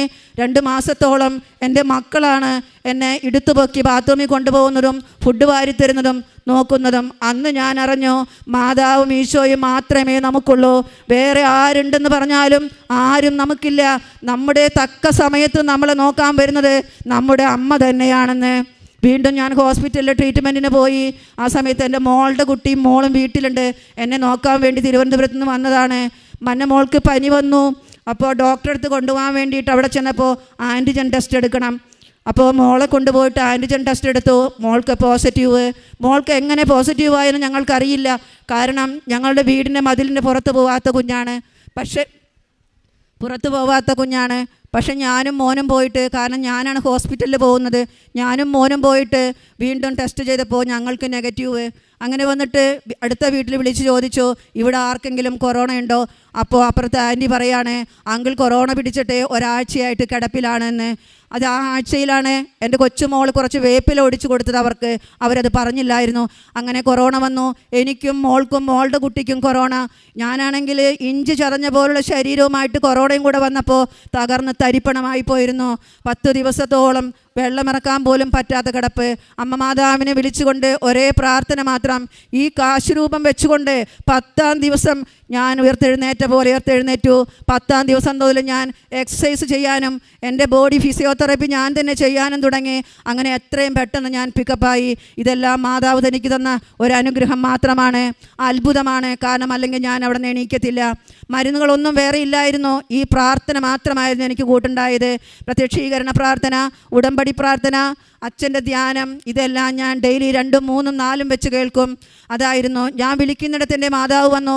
അങ്ങനെ ഇരിക്കലേ എനിക്ക് ലങ്സിൽ ബ്ലോക്ക് വന്നു. അടുത്തത് 1 കഴിഞ്ഞു, 2 കഴിഞ്ഞു, 3-ാമത് മാതാവ് വീണ്ടും എന്നെ ഒരുക്കിക്കൊണ്ടിരിക്കുകയായിരുന്നു. ലെൻസിലെ ബ്ലോക്ക് വന്നു. വേദന വന്നപ്പോൾ ഞാൻ പറഞ്ഞു, കുട്ടികൾ പറഞ്ഞു, മമ്മി അത് എക്സസൈസ് ചെയ്തിട്ടാണ്, മമ്മി ഡയറ്റ് ചെയ്തിട്ടാണ് ഇങ്ങനെ വന്നതെന്ന്. ഞാൻ പറഞ്ഞു, അല്ല മോനെ, 2 ആഴ്ചയായിട്ട് മമ്മിക്ക് ലെൻസിൻ്റെ അവിടെ വേദനയുണ്ട്, വേദന കുറയുന്നില്ല. ഞാൻ തന്നെ വണ്ടി എടുത്ത് ഡോക്ടറെ അടുത്തോട്ട് പോയി. അവിടെ ചെന്നപ്പോൾ ഡോക്ടർ എന്നോട് ഇൻഫെക്ഷൻ്റെ മരുന്ന് തന്നു, 3 ദിവസത്തേക്ക് തന്നു വിട്ടു. ഞാൻ ആ 3 ദിവസത്തെ മരുന്ന് കഴിച്ചു, ഒരു കുറവുമില്ല. വീണ്ടും ഡോക്ടറെ അടുത്ത് ചെന്നു, എക്സ്റേ എടുത്തു, PFT എടുത്തു. ഡോക്ടർ പറഞ്ഞു ലങ്സിൽ ബ്ലോക്ക് ഉണ്ടോ എന്ന് സംശയമുണ്ട് എന്ന് പറഞ്ഞു. വീണ്ടും ആ ഒരാഴ്ചത്തെ മരുന്ന് കഴിഞ്ഞ് ചെന്നോ, ഡോക്ടർ CT ചെയ്യാൻ പറഞ്ഞു, ഒരു കുറവുമില്ലായിരുന്നു. ഒരടി സ്റ്റെപ്പ് മുന്നോട്ട് വെച്ച് എനിക്ക് മെഡിക്കൽ ടെസ്റ്റിൻ്റെ 2nd ഫ്ലോറിലോട്ട് കയറാൻ വയ്യ. എങ്കിലും മാതാവിനെ പിടിച്ചുകൊണ്ട് ഞാൻ കയറി ചെന്ന് അവിടെ ഇരുന്നു. ഈ CT ചെയ്ത് നോക്കിയപ്പോൾ ലെൻസിൽ 2 ബ്ലോക്ക്. D ഡൈമർ 0.500 വേണ്ടിടത്ത് 20 ആയി. എൻ്റെ ബ്ലഡ് ക്ലോട്ട് ചെയ്തുകൊണ്ടിരിക്കുകയായിരുന്നു. ബ്ലഡ് സർക്കുലേഷൻ ലെൻസിലേക്കുള്ളത് കുറഞ്ഞുകൊണ്ടിരിക്കുകയായിരുന്നു എന്ന് ഞാൻ അറിയുന്നില്ല. പക്ഷേ മാതാവ് അവിടെ ഇടപെട്ടു. എനിക്ക് അപ്പോഴും ഒരു പ്രോബ്ലമില്ല, ഓക്സിജൻ തരികയോ ഒന്നുമില്ലായിരുന്നു. ഈ കാശ് രൂപം കൊണ്ട് തന്നെ ഞാൻ മാതാവിനോട് പ്രാർത്ഥിച്ചു, മാതാവേ എനിക്ക് എന്താണ് ഒന്ന് കഴിയുമ്പോൾ മറ്റൊന്ന്, വേറൊന്ന് കഴിയുമ്പോൾ മറ്റൊന്ന്, ഇത് അമ്മ തന്നെ ഏറ്റെടുക്കണം, മാറ്റിത്തരണം എന്ന് പറഞ്ഞു. മാതാവ് അത് പൂർണ്ണമായും മാറ്റിത്തന്നു. 6 മാസം മുതൽ ജീവിതകാലം മുഴുവൻ മരുന്ന് കഴിക്കേണ്ടി വരുമെന്ന് ഡോക്ടർ പറഞ്ഞു. പക്ഷേ എനിക്ക് കറക്റ്റ് 6-ാം മാസത്തിൽ തന്നെ എൻ്റെ എല്ലാ മരുന്നുകളും സ്റ്റോപ്പ് ചെയ്തു. ഇത് മാതാവിൻ്റെ വലിയൊരു അനുഗ്രഹം തന്നെയായിരുന്നു. അത് കഴിഞ്ഞപ്പോഴേക്കും ഞാനൊന്ന് എക്സസൈസ് ഒക്കെ നിർത്തി വീണ്ടും സ്റ്റാർട്ട് ചെയ്തു. ആ സമയത്താണ് ഇനി എൻ്റെ മോനെക്കുറിച്ചാണ് എനിക്ക് പറയാനുള്ളത്. എൻ്റെ മോൻ 2018 BCom പരീക്ഷ എഴുതിയതാ. അന്ന് ഒരു വിഷയത്തിൽ 1 മാർക്കിന് പോയി, ഡിഗ്രി പോയി. രണ്ടാമത് 19 എഴുതി, അതേ വിഷയത്തിന് 1 മാർക്ക് പോയി. മൂന്നാമതും എഴുതി, അതേ വിഷയത്തിന് 1 മാർക്ക് പോയി. അവന് വിശ്വാസമില്ല. അപ്പോൾ കാശ് രൂപം കയ്യിലുണ്ടെങ്കിലും ഞാനത് വിട്ടിരുന്നു. ആ കാശ് രൂപം 4ാമത് എഴുതാൻ പോയപ്പോൾ ഞാൻ മോന് കൊടുത്തിട്ട് പറഞ്ഞു, മോൻ ഇത് കൊണ്ടുപോകണം, മമ്മി വീട്ടിലിരുന്ന് പ്രാർത്ഥിച്ചു കൊള്ളാം. ആ പ്രാവശ്യം എഴുതിയപ്പോൾ 2022 എൻ്റെ മോൻ നല്ല മാർക്കോടുകൂടി ആ വിഷയം പാസ്സാക്കി. മാതാവിനെ അറിയാതെ പോയത് കൊണ്ടായിരിക്കാം 4 വർഷം എനിക്ക് കാത്തിരിക്കേണ്ടി വന്നു ആ അനുഗ്രഹം മാതാവിൽ നിന്ന് കിട്ടുവാനായിട്ട്. അത് കഴിഞ്ഞു, അവൻ പാസ്സായി. മാതാവിന് നന്ദി പറഞ്ഞു. അത് കഴിഞ്ഞ് കോളേജിലേക്ക് UK പോയി പഠിക്കണമെന്നത് എൻ്റെ ആഗ്രഹമായിരുന്നു. കാരണം അവൻ എൻ്റെ അടുത്ത് തന്നാൽ സ്വന്തം കാലിൽ നിൽക്കുന്ന ഒരു പ്രാപ്തിയിലേക്ക് വരില്ലെന്ന് തോന്നി. എല്ലാം മമ്മി ചെയ്താൽ മതി എന്നാ പറയുക. ഞാൻ മാതാവിനോട് പ്രാർത്ഥിച്ചിട്ട് പറഞ്ഞു, മോനെ ഇനി നീ UK നീ അയക്കാൻ പറഞ്ഞു. കോളേജിലേക്ക് അവൻ സർട്ടിഫിക്കറ്റ്സ് അയച്ചു കൊടുത്തു. അവന് ഓഫർ ലെറ്റർ വന്നു. മാർച്ച് മാസത്തിൽ ആംഗ്ലിയൻ റസ്കിൻ യൂണിവേഴ്സിറ്റിയിൽ നിന്ന് ഓഫർ ലെറ്റർ വന്നു.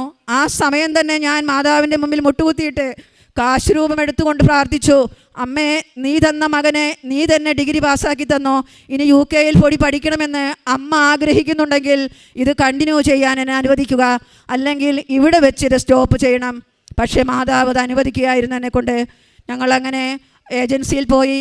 അവിടെ ചെന്ന് കാര്യങ്ങളെല്ലാം ചോദിച്ചറിഞ്ഞു. അവരെല്ലാ വിവരങ്ങളും പറഞ്ഞു തന്നു. അത് കഴിഞ്ഞപ്പോൾ എൻ്റെയും എൻ്റെ ഭർത്താവിൻ്റെയും കൂടെ പേരിലാണ് ഞങ്ങളുടെ പ്രോപ്പർട്ടി ഇരിക്കുന്നത്. ലോൺ എടുക്കണമെങ്കിൽ അത് മതിയല്ലോ എന്നുള്ള കാര്യം ഞാൻ വിചാരിച്ചുകൊണ്ടിരുന്നു. പക്ഷേ അതല്ല വേണ്ടതെന്ന് പിന്നീടാണ് അറിഞ്ഞത്. ഞാൻ ഈ ഡോക്യുമെൻറ്റുമായി മാർച്ച് മാസം വരെ കിട്ടിയിട്ട് ഏപ്രിൽ മെയ്യിലാണ് ബാങ്കിൽ ചെല്ലുന്നത്.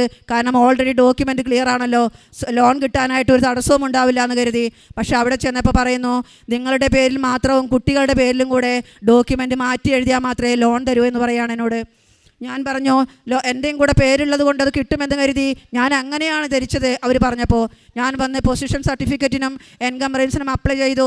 അത് കിട്ടിക്കഴിഞ്ഞപ്പോൾ ഇതേ ഡോക്യുമെൻറ്റുമായിട്ട് വീണ്ടും ബാങ്കിൽ ചെന്നു. അപ്പോൾ അവർ പറഞ്ഞു, ജാൻസി ഇതല്ല വേണ്ടത്, ജാൻസിയുടെയും മക്കളുടെയും പേരിലേക്ക് വരുത് വേണം. അപ്പോഴേക്കും സമയം അതിക്രമിച്ചുകൊണ്ടിരുന്നു. ഇനി ആകെ കൂടെ ജൂലൈ 15-ാം തീയതിക്കുള്ളിൽ ഫണ്ട് റെഡിയാവണം, ഇൻ്റർവ്യൂ പാസ്സാവണം, മോന് പോകാനുള്ള എല്ലാം ആവണം. ഒന്നും ആയിട്ടില്ല. ഞാൻ വീട്ടിൽ വന്നു. ഞാൻ ചോദിച്ചു, മോനെ ഇനി എന്ത് ചെയ്യും? അങ്ങനെ ഞങ്ങളുടെ ഫാമിലി ഫ്രണ്ടിനെ വിളിച്ചു, ആൻറ്റിക്ക് എന്തെങ്കിലും ചെയ്യാൻ പറ്റുമോ? അപ്പോൾ പറഞ്ഞു, നിങ്ങൾ എളംകുളം വില്ലേജിലെല്ലാം കൊടുത്തു കഴിഞ്ഞില്ലേ, ഇനി എനിക്കിതിലൊന്നും ചെയ്യാൻ പറ്റില്ല, അതെല്ലാം ഓൺലൈൻ വഴി എല്ലായിടത്തേക്കും പോയി കഴിഞ്ഞു. ഇനി അത് ശരിയായി കഴിഞ്ഞാൽ മാത്രമേ നിങ്ങൾക്ക് ഇത് മുന്നോട്ട് പോകാൻ പറ്റുമെന്ന് പറഞ്ഞു. അപ്പോൾ എല്ലാ പിടിവള്ളിയും അവിടെ അവസാനിക്കുകയാണ്. മോൻ പറഞ്ഞു, മമ്മി ഇനി പോയിട്ട് കാര്യമില്ല, മമ്മിയുടെ പേരിലേക്ക് ഇത് മാറ്റി എഴുതി വരുമ്പോഴേക്കും 5-6 മാസം പിടിക്കും. വില്ലേജിൽ ശരിയാവണം, കോർപ്പറേഷനിൽ ശരിയാവണം, പരസ്യമിട്ട് 15 ദിവസം കാത്തിരിക്കണം, ഇനി സമയമില്ല എന്ന് പറഞ്ഞു. ഞാൻ പറഞ്ഞു, അമ്മയോട് പ്രാർത്ഥിച്ചിട്ടല്ലേ നമ്മൾ തുടങ്ങിയത്, അമ്മ എവിടെയും എത്തിക്കാതിരിക്കില്ല എന്ന് പറഞ്ഞു. മുന്നോട്ട് പോയി. അതിൻ്റെ 2 ദിവസം മുന്നേ എൻ്റെ മാതാവ് എന്നെ മനസ്സിലൊരു ചിന്തയുണ്ടാക്കി, നീ നിൻ്റെ കയ്യിലിരിക്കുന്ന ഡോക്യുമെൻറ്റുമായിട്ട് നീ പോയി മാനേജറെ കാണുക. ഞാൻ മോനോട് പറഞ്ഞു, മമ്മിയോൾക്ക് ഇങ്ങനെ ഒരു തിങ്കിങ് തന്നിട്ടുണ്ട് മാതാവ്, നീ വായോ നമുക്ക് മാനേജറെ ഒന്നുകൂടെ പോയി കാണാം. അവൻ പറഞ്ഞു, മമ്മി ഞാൻ വരില്ല, മമ്മി ഡോക്യുമെൻ്റ് കൊണ്ട് പോയിക്കോളാൻ പറഞ്ഞു. അവൻ വന്നില്ല. അവൻ്റെ സ്റ്റഡി ഡോക്യുമെൻ്റ് സെറ്റിയിലേക്ക് എടുത്തു വെച്ചു. ഞാൻ പറഞ്ഞു, മാതാവ് ഓർപ്പിച്ചിട്ട് പോവാതിരിക്കുന്നത് ശരിയല്ലല്ലോ, ഞാൻ പോവുകയാണെന്നും പറഞ്ഞിട്ട് കുളി കഴിഞ്ഞ് 2:30 ആയപ്പോൾ ഈ ഡോക്യുമെൻറ്റും വീടിൻ്റെ ഡോക്യുമെൻറ്റും എടുത്തിട്ട് ഞാൻ നേരെ മാതാവിന് തിരുസ്വരൂപത്തിൽ വിളിച്ചുകൊണ്ട് പറഞ്ഞു, അമ്മ പറഞ്ഞിട്ടാണ് ഞാൻ ഇത്രയും തുടങ്ങി വെച്ചത്, ഇപ്പോൾ എനിക്ക് പ്രതിസന്ധികളാണല്ലോ വരുന്നത്, അതുകൊണ്ട് അമ്മ തന്നെ മുന്നേ നടക്കണം, ഞാൻ പുറകിൽ വരാം. ഞാൻ സ്റ്റെപ്പ് ഇറങ്ങി ബാങ്കിൽ ചെന്നു. മാം എന്നെ കണ്ടപ്പോൾ വിചാരിച്ചത് ഞാൻ പുതിയ ഡോക്യുമെൻറ്റുമായിട്ട് വന്നിരിക്കാമെന്നാണ്. പക്ഷെ ഞാൻ പറഞ്ഞു, മാം അതല്ല, ഇത് പഴയ ഡോക്യുമെൻ്റ് തന്നെയാണ്, മാമിന് എന്തെങ്കിലും ചെയ്യാൻ പറ്റുമോ? മാം പറഞ്ഞു, ജാൻസി 1 മിനിറ്റ് ഇരിക്കുക. അപ്പോൾ എൻ്റെ കയ്യിൽ ഈ കാശ് രൂപമുണ്ട്, ഞാൻ അമ്മയെ കൊണ്ട് തന്നെയാണ് പോകുന്നത്. ഈ കാശ് രൂപം വെച്ച് ഞാൻ പ്രാർത്ഥിച്ചു കൊണ്ടിരുന്നു. മാം ജിബി എന്ന മാഡത്തെ വിളിച്ചു ഹൈക്കോർട്ടിൽ, എന്തെങ്കിലും ചെയ്യാൻ പറ്റുമെന്ന് മാമിനോട് ചോദിക്കട്ടെ എന്ന് പറഞ്ഞു. മാമിനെ വിളിച്ചു. 5 മിനിറ്റ് പ്രാർത്ഥിച്ചിട്ട് പറഞ്ഞു, ജാൻസി 3:30-ക്കുള്ളിൽ മാമിൻ്റെ അടുത്ത് ഹൈക്കോർട്ടിലെ ഫ്ലാറ്റ് ചെല്ലണം, 3:30 കഴിഞ്ഞാൽ ഹൈക്കോർട്ടിലേക്ക് പോകുമെന്ന് പറഞ്ഞു. ഞാൻ എൻ്റെ മോനെ വിളിച്ചു. മോൻ ഓടി വന്നു. മമ്മി ഇനി എന്തെങ്കിലും എടുക്കാനുണ്ടോ എന്ന് ചോദിച്ചു. ഞാൻ പറഞ്ഞു, ഇനി ഒന്നും എടുക്കണ്ട, മോൻ വേഗം വരാൻ പറഞ്ഞു. അവൻ്റെ വണ്ടി എടുത്തിട്ട് തേവര ജംഗ്ഷനിൽ വന്നു. ഞാൻ കാറെടുത്ത് പെട്ടെന്ന് അത്രയും ബ്ലോക്കിലൂടെ പോയിട്ടും 5 മിനിറ്റ് കൊണ്ട് 3:30 കറക്റ്റ് 3:30-ക്കുള്ളിൽ ഞങ്ങൾ അവിടെ എത്തി. മാഡത്തെ കണ്ടു. മാഡം അവിടെ വെയിറ്റ് ചെയ്യായിരുന്നു. മാഡം ഡോക്യുമെൻ്റ് എല്ലാം മേടിച്ച് നോക്കിയിട്ട് പറഞ്ഞു, ജാൻസി ഇതിൽ ഒരു ലൂപ്പ് കാണുന്നുണ്ട്, ജാൻസിയുടെ പേര് ഇതിൽ എത്തിർത്ത് ചേർത്തുകൊണ്ട് ഇത് ഞാൻ ലോൺ മുന്നോട്ട് കൊണ്ടുപോകാൻ പ്രൊസീഡ് ചെയ്യാമെന്ന് പറഞ്ഞു. പക്ഷേ എന്നാലും വേണം, ഞങ്ങൾ വാങ്ങിയ ഭൂമിയുടെ 3 തലമുറയ്ക്ക് മുന്നുള്ള അപ്പച്ചൻ്റെ ഡെത്ത് സർട്ടിഫിക്കറ്റ് വേണമെന്ന് പറഞ്ഞു. ഞാൻ 2003 ആ വീട് വാങ്ങുന്നത്, എനിക്കറിയില്ല അത് വീട്ടിലുണ്ടോയെന്ന്. പക്ഷേ മാതാവ് എന്നെ കൊണ്ട് പറയിപ്പിക്കുകയായിരുന്നു അത് രാത്രി തന്നെ അയച്ചു തരാമെന്ന്. അങ്ങനെ ഞാൻ വീട്ടിൽ അത് വീണ്ടും മാം നോക്കി. അപ്പോൾ പറഞ്ഞു, ഇത് പാഠമായിട്ടാണ് കാണിക്കുന്നത് ജാൻസി, ലോൺ കിട്ടാൻ പാടാണ്. മാം 1 മിനിറ്റ് വേറൊരു ബുക്ക് എടുത്തിട്ട് നോക്കി വായിച്ചിട്ട് പറഞ്ഞു, 2008 മുന്നുള്ളതെല്ലാം പാഠം എന്നത് കരഭൂമിയായിട്ട് കൺവെർട്ട് ആക്കിയിട്ടുണ്ടെന്ന് പറഞ്ഞു. അവിടെയും മാതാവിൻ്റെ അത്ഭുതം ഞാൻ കണ്ടു. ആ മാതാവ് അതിൽ ഇടപെടുന്നെന്ന് ഞാൻ കണ്ടു. വീണ്ടും എന്നോട് പറഞ്ഞു, ഹസ്ബൻഡിൻ്റെ ഡെത്ത് സർട്ടിഫിക്കറ്റും കൂടെ വെക്കണം. എന്നാലും ഉണ്ടല്ലോ, ആധാരം തന്നുവിടാൻ പറ്റത്തില്ല, കോർപ്പറേഷനിൽ നിന്നോ വില്ലേജിൽ നിന്നോ വരുമ്പോൾ അവർക്ക് ആധാരം ഒറിജിനൽ കാണിക്കണമെന്ന് പറഞ്ഞു. ഞാൻ പറഞ്ഞു, ഇനി എന്ത് ചെയ്യാനാ മാതാവേ, നീ തന്നെ ഇടണേ മനസ്സുകൊണ്ട് പിന്നെയും പ്രാർത്ഥിച്ചു. മാം 1 മിനിറ്റ് മാമിനേക്കാൾ മൂത്തൊരു വക്കീലിനെ വിളിച്ചിട്ട് ചോദിച്ചു സംസാരിച്ച് കഴിഞ്ഞപ്പോൾ പറഞ്ഞു, നിങ്ങളുടെ ഒറിജിനൽ കൊണ്ടുപോയിക്കോ ജാൻസി, അതിൻ്റെ ഡ്യൂപ്ലിക്കേറ്റ് എടുത്തിട്ട് മോനെ വിട്ടിട്ട് എല്ലാത്തിൻ്റെയും ഓരോ കോപ്പി മാം കയ്യിൽ വെച്ചു. അങ്ങനെ ഞങ്ങൾ അതുമായിട്ട് വീട്ടിലോട്ട് വന്നു. ഞാൻ അലമാര തുറന്ന് നോക്കാവുന്ന ഡോക്യുമെൻറ്റ്സ് മുഴുവൻ തപ്പി നോക്കി. ലാസ്റ്റ് അലമാരയുടെ ഏറ്റവും അടിയിൽ 2003 വെച്ച ആ ബില്ലിനിടയിൽ ആ അപ്പച്ചൻ്റെ ഡെത്ത് സർട്ടിഫിക്കറ്റ് ഞാൻ കണ്ടെടുക്കുകയായിരുന്നു. ഞാൻ മാതാവിന് നന്ദി പറഞ്ഞു. നീ പറഞ്ഞതുപോലെയൊക്കെ ചെയ്യുന്നത് കൊണ്ട് നീ എന്നെ കൈവിടുന്നില്ലല്ലോ, നിനക്ക് എത്ര നന്ദി പറഞ്ഞാലും മതി വരില്ല. ഞാൻ അവിടെ ഇരുന്ന് കുറേ കരഞ്ഞു. വാട്സപ്പിൽ മാമിന് ഞാൻ ഡോക്യുമെൻറ്റ്സ് അയച്ചു കൊടുത്തു. അങ്ങനെ മാതാവ് സമയത്തിൻ്റെ മേൽ നിഷ്ഠയുള്ള മാതാവ് മറ്റുള്ള ഡോക്യുമെൻറ്റ്സ് എൻ്റെ പേരിലേക്ക് മാറ്റുന്നതിന് മുൻപ് തന്നെ വക്കീലിന് ചെയ്യാവുന്ന എല്ലാ കാര്യങ്ങളും മുൻകൂട്ടി അവിടെ ചെയ്യാനൊരു അത്ഭുതമുണ്ടാക്കി.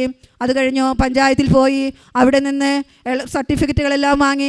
ഉച്ചവരെ 2 പേരെ ഇരുത്തിക്കൊണ്ടാണ് ആ സാർ എനിക്ക് ഈ എൻ്റെ പേരിലോട്ട് കരമടച്ച റെസിപ്റ്റ് തന്നത്. ഞാൻ വിവരങ്ങളെല്ലാം പറഞ്ഞു. അവിടെ ഇരുന്ന് 2 മണി വരെ ഞാൻ പ്രാർത്ഥിച്ചു മാതാവിനോട്, എനിക്ക് ഇന്ന് തന്നെ ഇത് കിട്ടണം, എങ്കിലേ താലൂക്കിൽ കൊടുക്കാൻ പറ്റൂ. ഇനി സമയമില്ല, സമയം വളരെ കുറവേ ഉള്ളൂ. കോളേജിൽ നിന്ന് മെസ്സേജുകൾ വന്നുകൊണ്ടിരിക്കുന്നു. അതിനിടയ്ക്ക് മോൻ 393 പൈസ അയച്ചു കൊടുത്ത് കോളേജിൻ്റെ ഒരു ഇൻ്റർവ്യൂ കൂടെ പാസ്സാവണം. അത് കിട്ടിയാൽ മാത്രമേ അവന് കോളേജിൽ അഡ്മിഷൻ കിട്ടൂ. ഇതിനിടയ്ക്ക് തന്നെ അവൻ ആ ഇൻ്റർവ്യൂവിന് അറ്റൻഡ് ചെയ്തു. ഞാൻ പുറത്തിരുന്ന രൂപക്കൂടിന് മുന്നിലിരുന്ന് മാതാവിനെ വിളിച്ച് പ്രാർത്ഥിച്ചു, എൻ്റെ മകനെ ഇൻ്റർവ്യൂ പാസ്സാക്കണം. അമ്മ പറഞ്ഞിട്ടാണ് ഞാൻ ഇറങ്ങി തിരിച്ചത്, എന്നെ ഇനി പെരുവഴിയിലാക്കരുതെന്ന് പറഞ്ഞു. അരമണിക്കൂർ കഴിഞ്ഞു, എൻ്റെ മോൻ ഇൻ്റർവ്യൂ പാസ്സായി. മമ്മി മുന്നോട്ട് പ്രൊസീഡ് ചെയ്തോളാൻ പറഞ്ഞു. അങ്ങനെ അവിടെയും ഒരു അത്ഭുതം നടന്നു. 15-ാം ദിവസം എത്തി താലൂക്കിൽ പോയി. അവിടെ നിന്ന് പരസ്യം ചെയ്തതിൻ്റെ പേപ്പറിൽ വേറെ അവകാശികളില്ല, ഞാനും 2 മക്കളും മാത്രമേ ഉള്ളെന്നുള്ള റെസിപ്റ്റ് കിട്ടി. നേരെ കോർപ്പറേഷനിലേക്ക് അവിടെ ചെന്നപ്പോൾ അവർ പറഞ്ഞു, ഇതിപ്പോൾ നടക്കത്തില്ല, 3 മാസം മുതൽ 6 മാസം വരെ സമയമെടുക്കാം, ഒരുപാട് സീനിയോറിറ്റി ഇവിടെ എടുക്കുകയാണ്, വന്ന് തരുന്നിട്ടുള്ളവരുടെ കൊടുക്കാൻ. ഞാൻ പറഞ്ഞു, എൻ്റെ മകൻ ഇന്ന് കിട്ടണം, അല്ലെന്നുണ്ടെങ്കിൽ എൻ്റെ മോന് പോകാൻ പറ്റത്തില്ല എന്ന് പറഞ്ഞു. അവർ പല ഓഫീസേഴ്സിൻ്റെ അടുത്തേക്ക് എന്നെ വിട്ടു. പക്ഷേ അവിടെയൊന്നും നടന്നില്ല. നാളെ വരാൻ പറഞ്ഞു വിട്ടു. ഞാൻ ആ ഫോം അവിടെ കൊടുത്തില്ല. ഞാൻ വിഷമിച്ച് പോന്നു. മാതാവിൻ്റെ മുന്നിൽ വീണ്ടും മുട്ടുകുത്തി പ്രാർത്ഥിച്ചു, മാതാവേ നീ തിരിച്ചയച്ചിരിക്കുന്നു, ഇത്രയും നീ ശരിയാക്കി തന്നു എനിക്ക്, ഇനി ഇതുകൂടെ നീ ഏറ്റെടുക്കണമെന്ന് പറഞ്ഞു. അങ്ങനെ വീണ്ടും ഞങ്ങളുടെ ഫാമിലി ഫ്രണ്ടിനെ വിളിച്ചു, എന്തെങ്കിലും ഇനി ചെയ്യാൻ പറ്റുമോ എന്ന് ചോദിച്ചു. ഇനി എന്താണ് ജാൻസിക്ക് ചെയ്യേണ്ടത്? ഞാൻ പറഞ്ഞു, പരസ്യം കഴിഞ്ഞു, വേറെ ആരുമില്ല, ഞങ്ങൾ മാത്രമേ ഉള്ളൂ എന്നുള്ളൊരു സർട്ടിഫിക്കറ്റ് കിട്ടി. ഇനി കോർപ്പറേഷനിൽ ടാക്സ് അടച്ച റെസിപ്റ്റ് കിട്ടണം. എന്നാൽ മാത്രമേ ഇനി ഞങ്ങൾക്ക് മുന്നോട്ട് പോകാൻ പറ്റുമെന്ന് പറഞ്ഞു. അങ്ങനെ പറഞ്ഞു. രാത്രിയിൽ തന്നെ ഫ്രണ്ട് ഓഫീസിലോട്ട് വിളിച്ചു, എൻ്റെ ഫയൽ എടുപ്പിക്കാൻ പറഞ്ഞു. മാതാവ് അവിടെ ഇടപെടുകയായിരുന്നു. ഒരാളെ മുൻകൂട്ടി തന്നുകൊണ്ട് ഒരു ഹെൽപ്പിന് മാതാവ് ഏർപ്പെടുത്തുകയായിരുന്നു അവിടെ. പിറ്റേന്ന് കാലത്ത് 10:30 എന്നോട് കോർപ്പറേഷനിൽ ചെല്ലാൻ പറഞ്ഞു. ഞാൻ 10:30 ആയപ്പോൾ അവിടെ ചെന്നിരുന്നു. മാതാവിൻ്റെ അത്ഭുതം അവിടെ നിന്ന് ഞാൻ തൊട്ടറിയുകയായിരുന്നു. എന്നോട് പറഞ്ഞു, അവിടെ ഇരുന്നോളൂ ജാൻസി എന്ന് പറഞ്ഞു. ആ ഫോം ആദ്യത്തെ കൗണ്ടറിൽ കൊടുത്ത് അവിടെ നിന്ന് അവർ തന്നെ 4 പേര് 2 മണി വരെ ഈ കാര്യങ്ങൾക്ക് വേണ്ടി മാത്രം സമയം കണ്ടെത്തി ആ സർട്ടിഫിക്കറ്റ്, എനിക്ക് വേണ്ടതായ എല്ലാ സർട്ടിഫിക്കറ്റുകളും 2 മണിക്കുള്ളിൽ എനിക്ക് ശരിയാക്കി തന്നു. ഞാൻ അവിടെ ഇരുന്ന് പ്രാർത്ഥിച്ചു കൊണ്ടേയിരുന്നു. മാതാവിനോട് 1000 വട്ടം നന്ദി പറഞ്ഞുകൊണ്ടിരുന്നു. ഒരിക്കലും നമ്മളെ കൈവിടുകയില്ല. നമ്മൾ സത്യസന്ധമായിട്ട് നീതിയോടുകൂടി പോയാൽ മാതാവ് നമ്മുടെ കൂടെ നിൽക്കും. നമുക്കൊരു അപകടം വന്നാൽ നമ്മൾ മാതാവിൻ്റെ കൂടെയുണ്ടെന്നറിഞ്ഞാൽ നമുക്ക് വേണ്ടി, നമ്മളെ രക്ഷിക്കാൻ വേണ്ടി മാതാവെല്ലാം സെറ്റ് ചെയ്തു വെച്ചേക്കും. അതെനിക്ക് അത്ഭുതങ്ങളിലൂടെ മാതാവ് കാണിച്ചു തന്നു. വീണ്ടും എല്ലാ ഡോക്യുമെൻറ്റ്സുമായിട്ട് ഞാൻ ബാങ്കിൽ കൊണ്ടുകൊടുത്തു. അവർ പറഞ്ഞു ജൂലൈ 3-ാം തീയതിയാണ് ഞങ്ങൾക്ക് ഫണ്ട് റെഡിയാക്കി തരാമെന്ന് പറയുന്നത്. ജൂൺ 22 മുതൽ ഓടി ജൂലൈ 3 ആയപ്പോഴേക്കും എല്ലാ ഡോക്യുമെൻറ്റ്സും ബാങ്കിൽ സെറ്റ് ചെയ്ത് കഴിഞ്ഞിരുന്നു. ജൂലൈ 3 വൈകിട്ട് ഫണ്ട് റെഡിയാവും 20 ലക്ഷം എന്ന് പറഞ്ഞു. ഞങ്ങൾ വീട്ടിലേക്ക് പോന്നു. പക്ഷേ ഫണ്ട് റെഡിയായില്ല. ഫണ്ട് റെഡിയാവുന്നതിൻ്റെ 3 ദിവസം മുന്നേ ഒരു ശനിയാഴ്ച ബാക്കിയുള്ള പൈസ എടുക്കാൻ വേണ്ടി ഞാൻ ചാലക്കുടിയിലേക്ക് പോവുക, സൊസൈറ്റിയിൽ. അവിടെ ചെന്ന് അവിടെ കിടന്ന ഫണ്ട് ഞാൻ ട്രാൻസ്ഫർ ചെയ്തു യൂണിയൻ ബാങ്കിലേക്ക്. തിരിച്ച് 10 മിനിറ്റ് കഴിഞ്ഞ് എൻ്റെ വീട്ടിലെത്തിയപ്പോൾ എൻ്റെ മോൻ വിളിക്കുക, മമ്മി ഡോക്യുമെൻറ്റ്സ് എല്ലാം മമ്മിയോട് കൊണ്ടുപോയിക്കൊള്ളാൻ പറഞ്ഞു, ലോൺ പാസ്സാക്കി തരില്ല. ഞാൻ ചോദിച്ചു എന്താണ് അവർ റീസൺ പറഞ്ഞത്. ഇന്ന് നമ്മൾക്ക് ഫണ്ട് റെഡിയാക്കുന്ന ദിവസമല്ലേ, ഇനി 15 ദിവസമേ നമ്മുടെ മുന്നിലുള്ളൂ. അത് തന്നെ ഡെഡ് ലൈൻ ആയിരുന്നു. പക്ഷേ അവൻ മോനോട് ഞാൻ പറഞ്ഞു, നീ ബാങ്കിൽ പോയിട്ട് ചോദിക്ക് എന്താണ് റീസൺ. അവിടെയും വന്നു 1 മാർക്കിന് കുറവാണ്. അവരുടെ ക്രൈറ്റീരിയ 62 മാർക്കാണെങ്കിൽ 1 മാർക്ക് അവിടെയും മോന് കുറവാണെന്ന് പറഞ്ഞു. അങ്ങനെ അവർ തിരിച്ചു വന്ന് ഞാൻ തിങ്കളാഴ്ച കാലത്ത് തന്നെ വണ്ടി ഓടിച്ച് ഇവിടെ വന്ന് മോനെയും കൂട്ടി ഞാൻ ബാങ്കിൽ ചെന്നു. ആദ്യമായിട്ട് ഞാൻ ബാങ്കിൽ 35 വർഷം കയറിയിറങ്ങിയ ബാങ്കാണ്. ആദ്യമായിട്ട് ഞാൻ തൊണ്ടയിടറിക്കൊണ്ട് കരഞ്ഞു. മാതാവിനെ വിളിച്ച് പറഞ്ഞു, ഇത്രയും കാലം ഈ ബാങ്കിൽ കയറിയിറങ്ങി എല്ലാം ചെയ്തിരുന്ന, വീട് വെച്ചത്, ലോൺ എടുത്തത്, ഭർത്താവിൻ്റെ ഫണ്ട് ട്രാൻസ്ഫർ, ഇതെല്ലാം നടക്കുന്ന ഒരു ബാങ്ക് ഞങ്ങളെ കൈവിട്ടു. അമ്മ മാതാവേ, നീ എന്നെ കൈവിടില്ലെന്ന് ഞാൻ വിശ്വസിക്കുകയാണ് ഇപ്പോഴും. നീ ഒരിക്കലും എന്നെ കൈവിട്ടിട്ടില്ല. ചെറുപ്പകാലം മുതൽ നീ എൻ്റെ കൂടെ തന്നെ ഉണ്ടായിരുന്നു. എന്നിട്ട് ഇപ്പോൾ ഈ ലാസ്റ്റ് നിമിഷം ഇനി ഞാൻ എവിടെ പോകണം? അവിടെ നിന്ന് ഓഫീസിലിരുന്ന ഒരു ഫ്രണ്ട് എന്നെ വിളിച്ചിട്ട് പറഞ്ഞു, ചേച്ചി വിഷമിക്കേണ്ട, നേരെ ചീഫ് മാനേജറെ പോയി കാണാൻ പറഞ്ഞു. കാരണം എനിക്കറിയില്ല ഇനി ആരെ കാണണമെന്ന് എനിക്കറിയില്ല. അപ്പോൾ അവിടെ മാതാവ് ഇടപെട്ടത് ആ ആളെ കൊണ്ട് വിളിച്ചിട്ട് പറയാണ്, ചീഫ് മാനേജറെ പോയി കാണാൻ പറഞ്ഞു. ഞാനും മോനും വീണ്ടും ചീഫ് മാനേജറുടെ അടുത്ത് ചെന്നു. കാര്യങ്ങളെല്ലാം പറഞ്ഞു. മോനെ ഒരു 5 മിനിറ്റ് നേരം ഇൻ്റർവ്യൂ ചെയ്തിട്ട് പറഞ്ഞു, ഈ കുട്ടിക്ക് IELTS ഹൈ സ്കോർ മാർക്കുണ്ട്. 1 മാർക്കിൻ്റെ പേരിൽ ഈ കുട്ടിക്ക് ലോൺ കൊടുക്കാതിരിക്കാൻ പറ്റത്തില്ല. സാറ് ഞങ്ങളെ അവിടെ ഇരുത്തിയിട്ട് ലോൺ പാസ്സാക്കുന്ന മാമിൻ്റെ മുന്നിൽ ചെന്നിട്ട് 10 മിനിറ്റ് കഴിഞ്ഞിട്ട് വന്നു. ഈ സർട്ടിഫിക്കറ്റ്സ് എല്ലാം ഇതേ ബാങ്കിൽ സബ്മിറ്റ് ചെയ്യാൻ പറഞ്ഞു. ലോൺ പാസ്സാക്കി തരാമെന്ന് പറഞ്ഞു.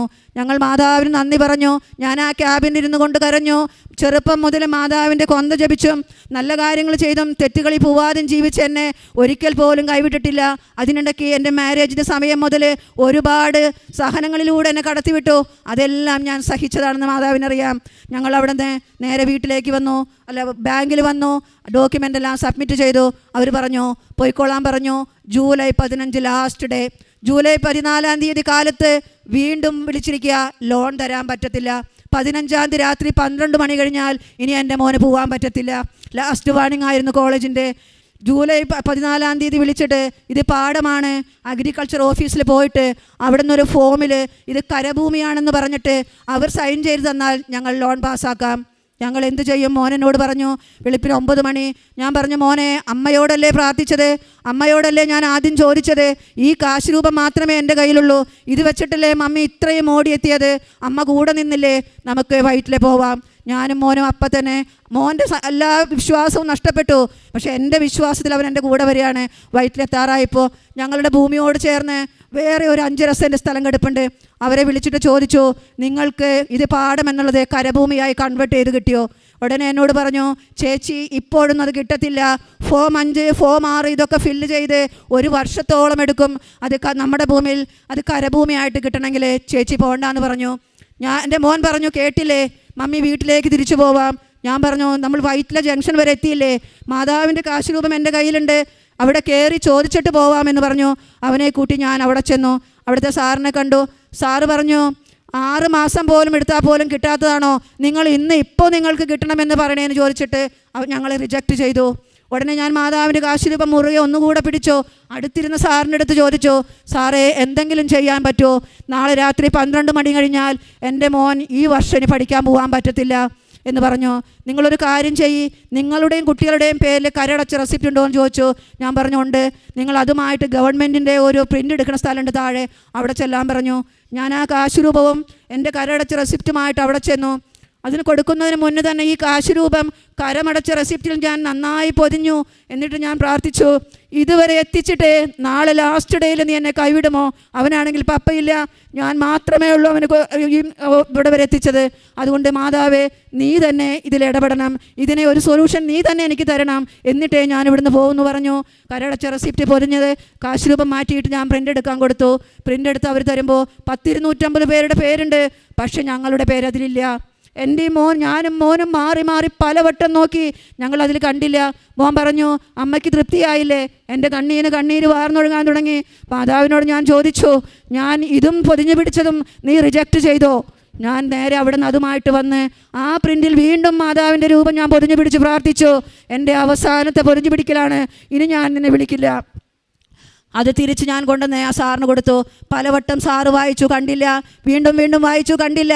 ലാസ്റ്റ് ഏറ്റവും താഴെയായിട്ട് പറയാണ്, 3 തലമുറയ്ക്ക് മുന്നുള്ളൊരു ഭൂമിയിൽ നിങ്ങളുടെ സർവേ നമ്പറുണ്ട്. ടിക്കറ്റ് കാണിച്ചു തന്നു. മാതാവ് വലിയൊരു അത്ഭുതം അവിടെ പ്രവർത്തിക്കുകയായിരുന്നു, അല്ലെങ്കിൽ അത് കിട്ടില്ലായിരുന്നു. മാതാവ് അവിടെ പ്രവർത്തിച്ചില്ലെങ്കിൽ അങ്ങനെ ഒരു സർവേ നമ്പർ ഞങ്ങളുടെ പേരിൽ കിട്ടില്ല. അങ്ങനെ എനിക്ക് ആ ഫോം സൈൻ ചെയ്തു. ഞാനതുമായിട്ട് നേരെ ബാങ്കിലേക്ക്. വീണ്ടും അവരവിടെ ചെന്നപ്പോൾ പറഞ്ഞു, ഇത് 3 തലമുറയ്ക്ക് മുന്നിലുള്ള പേരിലാണ്, നിങ്ങളുടെ പേര് കാണുന്നില്ല. ഞാൻ ചോദിച്ചു, ഇനി ഞാൻ എന്ത് ചെയ്യണം? എന്താണ് നിങ്ങൾക്ക് ഞാൻ തരേണ്ടത്? വീട് വിറ്റാൽ പോലും നിങ്ങൾക്ക് തരാനുള്ള കാശ് ഞങ്ങളുടെ കയ്യിലുണ്ടല്ലോ, എന്നിട്ടും നിങ്ങൾ എന്താണ് ഞങ്ങൾക്ക് ലോൺ തരാത്തത്? ഇനി ഞാൻ ചീഫ് മാനേജറുടെ അടുത്ത് പോകണോ? അപ്പോഴും അവർ പറയാണ്, വേണമെങ്കിൽ പോയിക്കോളൂ. അന്നൊരു ദിവസമേ എനിക്ക് കയ്യിലുള്ളൂ. ഞാൻ വീണ്ടും മോനെയും കൂട്ടി അവിടെ ചെന്നപ്പോൾ സാറ് കണ്ട ഉടനെ ചോദിച്ചു, ലോൺ പാസ്സായില്ലേ? ഞാൻ പറഞ്ഞു, ഇല്ല സാറേ, ഇന്ന് പാഠമാണെന്ന് പറഞ്ഞു വീണ്ടും അവർ ഞങ്ങളെ വിട്ടു. വീണ്ടും അതിൻ്റെ കോപ്പി ഇങ്ങോട്ട് അയച്ചിട്ടുണ്ട്. പാഠമാണെന്നും പറഞ്ഞ് ഇത്രയും ബ്രില്യൻ്റായ ഒരു കുട്ടിക്ക് ലോൺ നിഷേധിക്കാൻ പറ്റത്തില്ലെന്നും പറഞ്ഞ് മാമിൻ്റെ അടുത്തോട്ട് ഞങ്ങളെ കൊണ്ടുപോയി. മാമിൻ്റെ അടുത്ത് ചെന്ന് മാം സംസാരിച്ചു, ഇത്രയും കാലം നിങ്ങൾ വന്ന ബാങ്കാണിത്, എന്നിട്ടും നിങ്ങൾക്ക് തരാതിരുന്ന ശരിയാവില്ല. അവിടെ മാതാവ് വീണ്ടും അത്ഭുതം പ്രവർത്തിക്കാൻ തുടങ്ങിയെന്ന് എനിക്ക് മനസ്സിലായി. എന്നോട് പറഞ്ഞു, നിങ്ങൾ വീട്ടിലേക്ക് പോയിക്കോളൂ, വൈകുന്നേരം ആവയ്ക്കും ലോൺ ശരിയാവും, ഫണ്ട് റെഡിയാവുമെന്ന് പറഞ്ഞു. ഞാൻ പറഞ്ഞു, ഞാൻ പോവില്ല. ഇത്രയും ദിവസം നിങ്ങൾ പോകാൻ പറഞ്ഞു, ഞാൻ പോയി. പക്ഷേ ഇന്ന് എനിക്കിനിത് കിട്ടാതെ ഞാനിവിടെ നിന്ന് പോകത്തില്ലെന്ന് പറഞ്ഞു. മോൻ പറഞ്ഞു, മമ്മി വാ നമുക്ക് പോവാം. ഞാൻ പറഞ്ഞില്ല, ഇനി ഇത് കിട്ടിയിട്ടേ ഞാൻ ഇവിടുന്ന് പോകുമെന്ന് പറഞ്ഞു. അങ്ങനെ ഞാൻ അത് കഴിഞ്ഞ് അവിടെ കുത്തിരുന്നു. കുറേ കഴിഞ്ഞപ്പോൾ മാം വീണ്ടും പറഞ്ഞു, ഞാൻ ഒത്തിരി വർക്ക് ചെയ്യാനുണ്ട്, ഞങ്ങൾ വിളിച്ചോളാം, നിങ്ങൾ പോയിക്കോളാം പറഞ്ഞു. ഞാൻ വീണ്ടും മാതാവിനോട് പറഞ്ഞു, ഞാൻ വീട്ടിലേക്ക് പോവുകയാണ്. രാത്രി 12 മണിക്ക് മുന്നേ ഈ ഫണ്ട് റെഡിയായി, എനിക്ക് ഈ 2 കാര്യങ്ങളും നടത്തി തന്നാൽ ഇന്ന് രാത്രി ഇത് ഫണ്ട് റെഡിയായി രാത്രി ഉറങ്ങുന്നതിന് മുന്നേ എത്ര വൈകിയാലും ഞാൻ ഇവിടെ വന്ന് മാതാവിൻ്റെ മുന്നിൽ പ്രാർത്ഥിച്ച് നന്ദി പറയാതെ ഞാൻ ഉറങ്ങില്ല. ഞാൻ അവിടെ നിന്ന് പോന്നു. വീട്ടിൽ വന്നിരുന്ന് പ്രാർത്ഥന തുടങ്ങി. 1, 2, 3 കൊന്തകൾ എത്തിച്ചു. കറക്റ്റ് 5 മണിയായി. ബാങ്കുകാരടച്ചു പോയി. എൻ്റെ മോൻ ഫ്രണ്ടിൻ്റെ വീട്ടിൽ പോയി. അവൻ നിരാശയായി. മമ്മി, ഇനി ഒരു മാതാവും നമ്മളെ രക്ഷിക്കാൻ വരില്ല. രാത്രി 12 മണിക്ക് മുന്നേ ബാങ്ക് ഓപ്പൺ ചെയ്ത് നമുക്ക് തരുമെന്ന് ചോദിച്ചു. കിട്ടില്ല. അവൻ പോയി. അവനാകെ വിഷമത്തിലായിരുന്നു, നിരാശയിലായിരുന്നു. പക്ഷെ ഞാൻ രൂപക്കൂടിന് മുന്നിൽ തന്നെ കാശ് രൂപം പിടിച്ചുകൊണ്ടിരുന്നു. 7:45 2 കൊന്ത കഴിഞ്ഞു. പ്രത്യക്ഷീകരണ പ്രാർത്ഥന കഴിഞ്ഞു. സ്വർഗസ്ഥനായ പിതാവെ ചൊല്ലിക്കൊണ്ടിരിക്കുന്ന നേരത്ത് എൻ്റെ മകൻ വിളിക്കുകയാണ്, അമ്മി മെയിൽ വന്നിരിക്കുന്നു, ഫണ്ട് റെഡിയായി. ഞാൻ അവിടെ ഇരുന്ന് കരഞ്ഞു. മാതാവിനോട് നന്ദി പറഞ്ഞു. നിന്നോട് ആലോചന ചോദിച്ചിട്ടാണല്ലോ ഞാൻ പോയത്, നീ എന്നെ ഉപേക്ഷിക്കില്ലെന്ന് എനിക്ക് ഉറപ്പായിരുന്നു. ഇതാ ഫണ്ട് റെഡിയായി, ഞാനും മോന് നിൻ്റെ അടുത്തോട്ട് വരികയാണ്.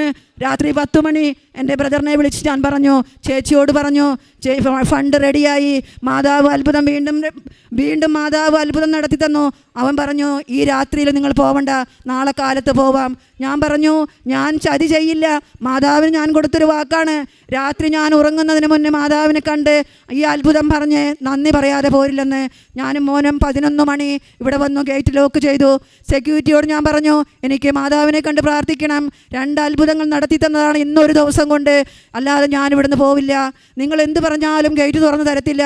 ഞാൻ പറഞ്ഞു, ഞാൻ ഇവിടെ കിടക്കും, ഞാൻ പോവില്ല എന്ന് പറഞ്ഞു. അങ്ങനെ സെക്യൂരിറ്റി എൻ്റെ കടുപിടുത്തത്തിന് വഴങ്ങി അകത്ത് പോയി 5 മിനിറ്റ് കഴിഞ്ഞ് വന്നിട്ട് പറഞ്ഞു, അമ്മയും മകനും കയറി പ്രാർത്ഥിച്ചോളാൻ പറഞ്ഞു. ഞാനും മോനും മാതാവിൻ്റെ മുന്നിൽ കണ്ണീരൊഴുക്കി പ്രാർത്ഥിച്ചു. തന്ന അനുഗ്രഹങ്ങൾക്ക് നന്ദി പറഞ്ഞു. കാരണം ഇത്രയേറെ അത്ഭുതങ്ങൾ ആദ്യം മുതലേ അവസാനം വരെ തന്നെ എന്നെ അനുഗ്രഹിച്ച മാതാവിനോടല്ലാതെ ആരോടാണ് ഞാൻ നന്ദി പറയുക? തിരുക്കുമാരനും മാതാവിനും 1000 നന്ദി പറഞ്ഞു. ഞാനും മോനും കരഞ്ഞു പ്രാർത്ഥിച്ചു. ഇവിടുന്ന് പുറത്തോട്ട് ഇറങ്ങി മറ്റൊരത്ഭുതം. കാർ ക്രോസ് ചെയ്ത് എറണാകുളം സൈഡിലേക്ക് എൻ്റെ മോൻ എടുത്തതാ. ഒരു സൈഡിൽ നിന്ന് വരുന്ന വമ്പൻ ട്രക്ക് അവൻ കണ്ടു. കാർ അവൻ നടുക്കെത്തിയപ്പോൾ നിർത്തി. അപ്പുറത്തുനിന്ന് വന്ന ട്രക്ക് അവൻ കണ്ടില്ല. ഞാൻ പറഞ്ഞു മോനെ എന്ന് വിളിച്ചു. അവൻ ഗ്ലാസിൻ്റെ മുകളിലൂടെ അമ്മേ എന്നൊരു വിളി വിളിച്ചു. ആ 2 ട്രക്കുകളും സ്വിച്ചിട്ട പോലെ കാറിൻ്റെ തൊട്ട് ഫ്രണ്ടിൽ അവിടെ നിന്നു. അങ്ങനെ മാതാവ് ഒരു അനുഗ്രഹം കൂടെ ഈ പള്ളിക്ക് മുന്നിൽ വെച്ച് തന്നെ നടത്തി തരികയായിരുന്നു. അങ്ങനെ ഞങ്ങൾ അവിടെ ചെന്നു. വീട്ടിൽ ചെന്ന് പോകാനുള്ള പ്രൊസീജിയർ തുടങ്ങി. സന്തോഷമായി. കാര്യങ്ങളെല്ലാം മുന്നോട്ട് പോയി. അപ്പോഴും മാതാവ് അടുത്ത പരീക്ഷണം. ഞാൻ മോന് കൊണ്ടുപോകാനുള്ള കുറച്ച് ചമ്മന്തിപ്പൊടി തയ്യാറാക്കാൻ അടുക്കളയിൽ നിൽക്കുകയാണ് സമയത്താണ് പ്രസവ വേദനയെക്കാളും ഭീകരമായൊരു വേദന എൻ്റെ റൈറ്റ് സൈഡിൽ നിന്ന്. ഞാൻ ഒരിക്കലൊരു സാക്ഷ്യം കേട്ടിരുന്നു. ഒരു ഡോക്ടറുടെ കിഡ്നി സ്റ്റോൺ വന്നിട്ട് പ്രസവ വേദനയെക്കാളും അപാരമായൊരു വേദന അനുഭവിച്ച അവരുടെ സാക്ഷി ഞാൻ കേട്ടിരുന്നു. അതുപോലൊരു വേദന എനിക്ക് വന്നു. ഞാൻ മോനെ വിളിച്ചു പറഞ്ഞു, മമ്മിക്ക് ഒട്ടും പറ്റുന്നില്ല മോനെ, മമ്മിക്ക് ഭയങ്കര പെയിൻ വന്നിരിക്കുന്നു എന്ന് പറഞ്ഞു. ഒരു യൂബർ വിളിച്ചു വിട്ടു. 2 മിനിറ്റ് കൊണ്ട് ഞാൻ താഴേക്ക് ഓടി ഇറങ്ങി ഇട്ട ഡ്രസ്സോടെ മെഡിക്കൽ ടെസ്റ്റ് ചെന്നു. അവർ ഇഞ്ചക്ഷൻ കയറ്റി കുപ്പിയോടുകൂടി. വേദന ശമിക്കുന്നില്ല. 2ാമതും കയറ്റി. കിടക്കാൻ പറ്റുന്നില്ല. ഞാൻ ആ വയറും പിടിച്ച് നടക്കുകയാണ്. ഡോക്ടറെ വിളിക്കുക. അങ്ങനെ ഡോക്ടർ വന്ന് നോക്കിയപ്പോൾ അൾട്രാസൗണ്ട് ചെയ്തപ്പോൾ 2 കിഡ്നി സ്റ്റോൺ അതിലുണ്ടായിരുന്നു. കിഡ്നി മുഴുവനും സ്വെല്ലിംഗ് വെച്ച് വീർത്തിരിക്കുന്നു. എനിക്ക് അപ്പം തന്നെ അവിടെ അഡ്മിറ്റാക്കി CT ചെയ്യാൻ പറഞ്ഞു. എൻ്റെ മോൻ എങ്ങനെയെന്നറിയില്ല, നെടുമ്പാശ്ശേരിയിൽ നിന്ന് 1/2 മണിക്കൂർ കൊണ്ട് മെഡിക്കൽ ടെസ്റ്റിലെത്തി. അത് വലിയൊരു അത്ഭുതം തന്നെ. അത്രയും ട്രാഫിക് ബ്ലോക്കിലൂടെ എൻ്റെ മകനെ എവിടെ എത്തിച്ചു എന്ന് പോലും എനിക്കറിയുന്നില്ല. CT ചെയ്തു. പിറ്റേന്ന് കാലത്ത് തന്നെ കിഡ്നി സ്റ്റോൺ എടുത്തു. കാരണം മാതാവിന് അറിയാമായിരുന്നു എൻ്റെ മകൻ ഓഗസ്റ്റ് 8-ാം തീയതി പോയി കഴിഞ്ഞാൽ ഞാൻ തനിച്ചാണ് എൻ്റെ വീട്ടിൽ. എൻ്റെ മോൾ തിരുവനന്തപുരത്താണ്. അവൾക്ക് കുഞ്ഞുമായി വന്ന് നിൽക്കാൻ പറ്റത്തില്ല. മാതാവ് മുൻകൂട്ടി കാണുകയായിരുന്നു. ആ ഓപ്പറേഷൻ കഴിഞ്ഞു. പിറ്റേന്ന് ഓട്ടം തുടങ്ങി.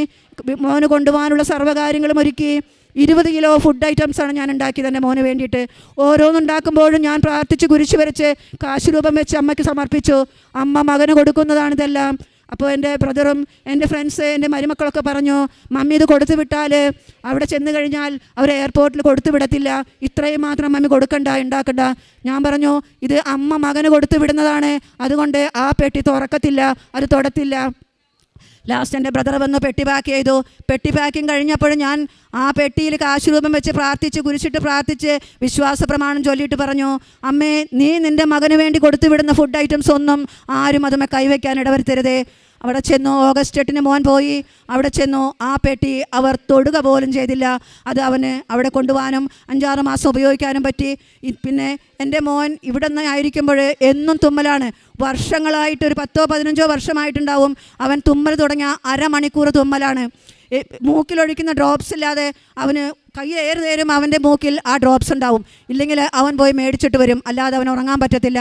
പക്ഷേ ഇന്ന് 10 മാസമായി അവൻ അവിടെ ചെന്നിട്ട് ഇന്ന് വരെ ഒരു തുമ്മൽ പോലും അവന് വന്നിട്ടില്ല. മാതാവിൻ്റെ നീലങ്കിക്കുള്ളിൽ പൊതിഞ്ഞു പിടിക്കുകയാണ് അവനെ എന്ന് പറഞ്ഞു. അതുപോലെ തന്നെ അവിടെ ചെല്ലുമ്പോൾ ആകെ ഞാൻ കൊടുത്തു വിടാതിരുന്നത് അവിടെ ഉപയോഗിക്കുന്ന ഒരു പുതപ്പായിരുന്നു. കാരണം ഇവിടുത്തെ തണുപ്പല്ലല്ലോ അവിടെ. ആ പുതപ്പ് അവിടെ ചെന്ന് മേടിക്കാമെന്ന് കരുതി. പക്ഷേ അത്ഭുതമെന്ന് പറയട്ടെ, അവിടെ ചെന്നിറങ്ങിയ രാത്രിയിൽ ആ വീടിൻ്റെ ഹോണർ അവിടെ ഉപയോഗിക്കാൻ പറ്റുന്ന തരത്തിലുള്ളൊരു പുതപ്പ് അവിടെ കരുതിയിരുന്നു. അമ്മേ, ഇവിടുത്തെ ഹോണർ എനിക്ക് പുതപ്പ് തന്നു അമ്മേ എന്ന് പറഞ്ഞു. ഞാൻ പറഞ്ഞു, മോനെ ഇതല്ലേ നിൻ്റെ കയ്യിൽ ഞാൻ തന്നു വിടാതിരുന്നത്, അത് കാരണം മാതാവ് അവിടെ കരുതിയിട്ടുണ്ടായിരുന്നു എന്ന് പറഞ്ഞു. അങ്ങനെ ഇന്ന് എൻ്റെ മോൻ പോസ്റ്റ് ഗ്രാജുവേഷൻ്റെ പരീക്ഷകൾ കഴിഞ്ഞു. ഇനി ഒരു അസൈൻമെൻറ്റ് മാത്രമേ ഉള്ളൂ. അതിനിടയ്ക്ക് അവൻ ഞാൻ ലിവിങ് എക്സ്പെൻസ് പകുതി ഞാൻ കൊടുത്തു വിടും, പകുതി അവൻ അവിടെ ഉണ്ടാക്കും. അങ്ങനെയായിരുന്നു. ഞാൻ പ്രത്യക്ഷീകരണ പ്രാർത്ഥന ചൊല്ലിക്കൊണ്ടിരിക്കുമ്പോൾ മെസ്സേജ് ഇട്ടു. മാതാവിനോട് പ്രാർത്ഥിച്ചു. ജോസഫ് അച്ഛൻ്റെ മെസ്സേജ് വന്നു, നീ കൊന്ത ചൊല്ലി പ്രാർത്ഥിക്കണമെന്ന് പറഞ്ഞിട്ട് ഞാൻ കൊന്ത ചൊല്ലി ഒരു ദിവസം മുഴുവനും പ്രാർത്ഥിച്ചു. ഇന്ന് മോന് ലിവിങ് എക്സ്പെൻസ് അയക്കേണ്ട, അവൻ അതിനുള്ള ജോബ് അവിടെ തന്നെ കൊടുത്തു. മാതാവ് അവനെ അത്ഭുതകരമായി പ്രൊട്ടക്റ്റ് ചെയ്യുന്നു. അതുപോലെ അവിടെ പഠിക്കാൻ പോകുന്ന ഓരോ മക്കളെയും ഓരോ കുടുംബത്തെയും ഞാൻ എപ്പോഴും സമർപ്പിച്ച് പ്രാർത്ഥിക്കും. എന്നോട് പറയും, മമ്മി അവിടുത്തെ കുട്ടികൾ ഒരുപാട് കഷ്ടപ്പെടുന്നുണ്ട് മമ്മി, അത് നാട്ടിലുള്ളവർ അറിയുന്നില്ല, അവരുടെ കഷ്ടപ്പാട് കാണുമ്പോൾ ഞാനൊക്കെ എത്ര ഭാഗ്യവാനാണെന്ന് മാതാവിനോട് പ്രാർത്ഥിക്കും. അതേപോലെയുള്ള മാതാവ് ഭാഗ്യം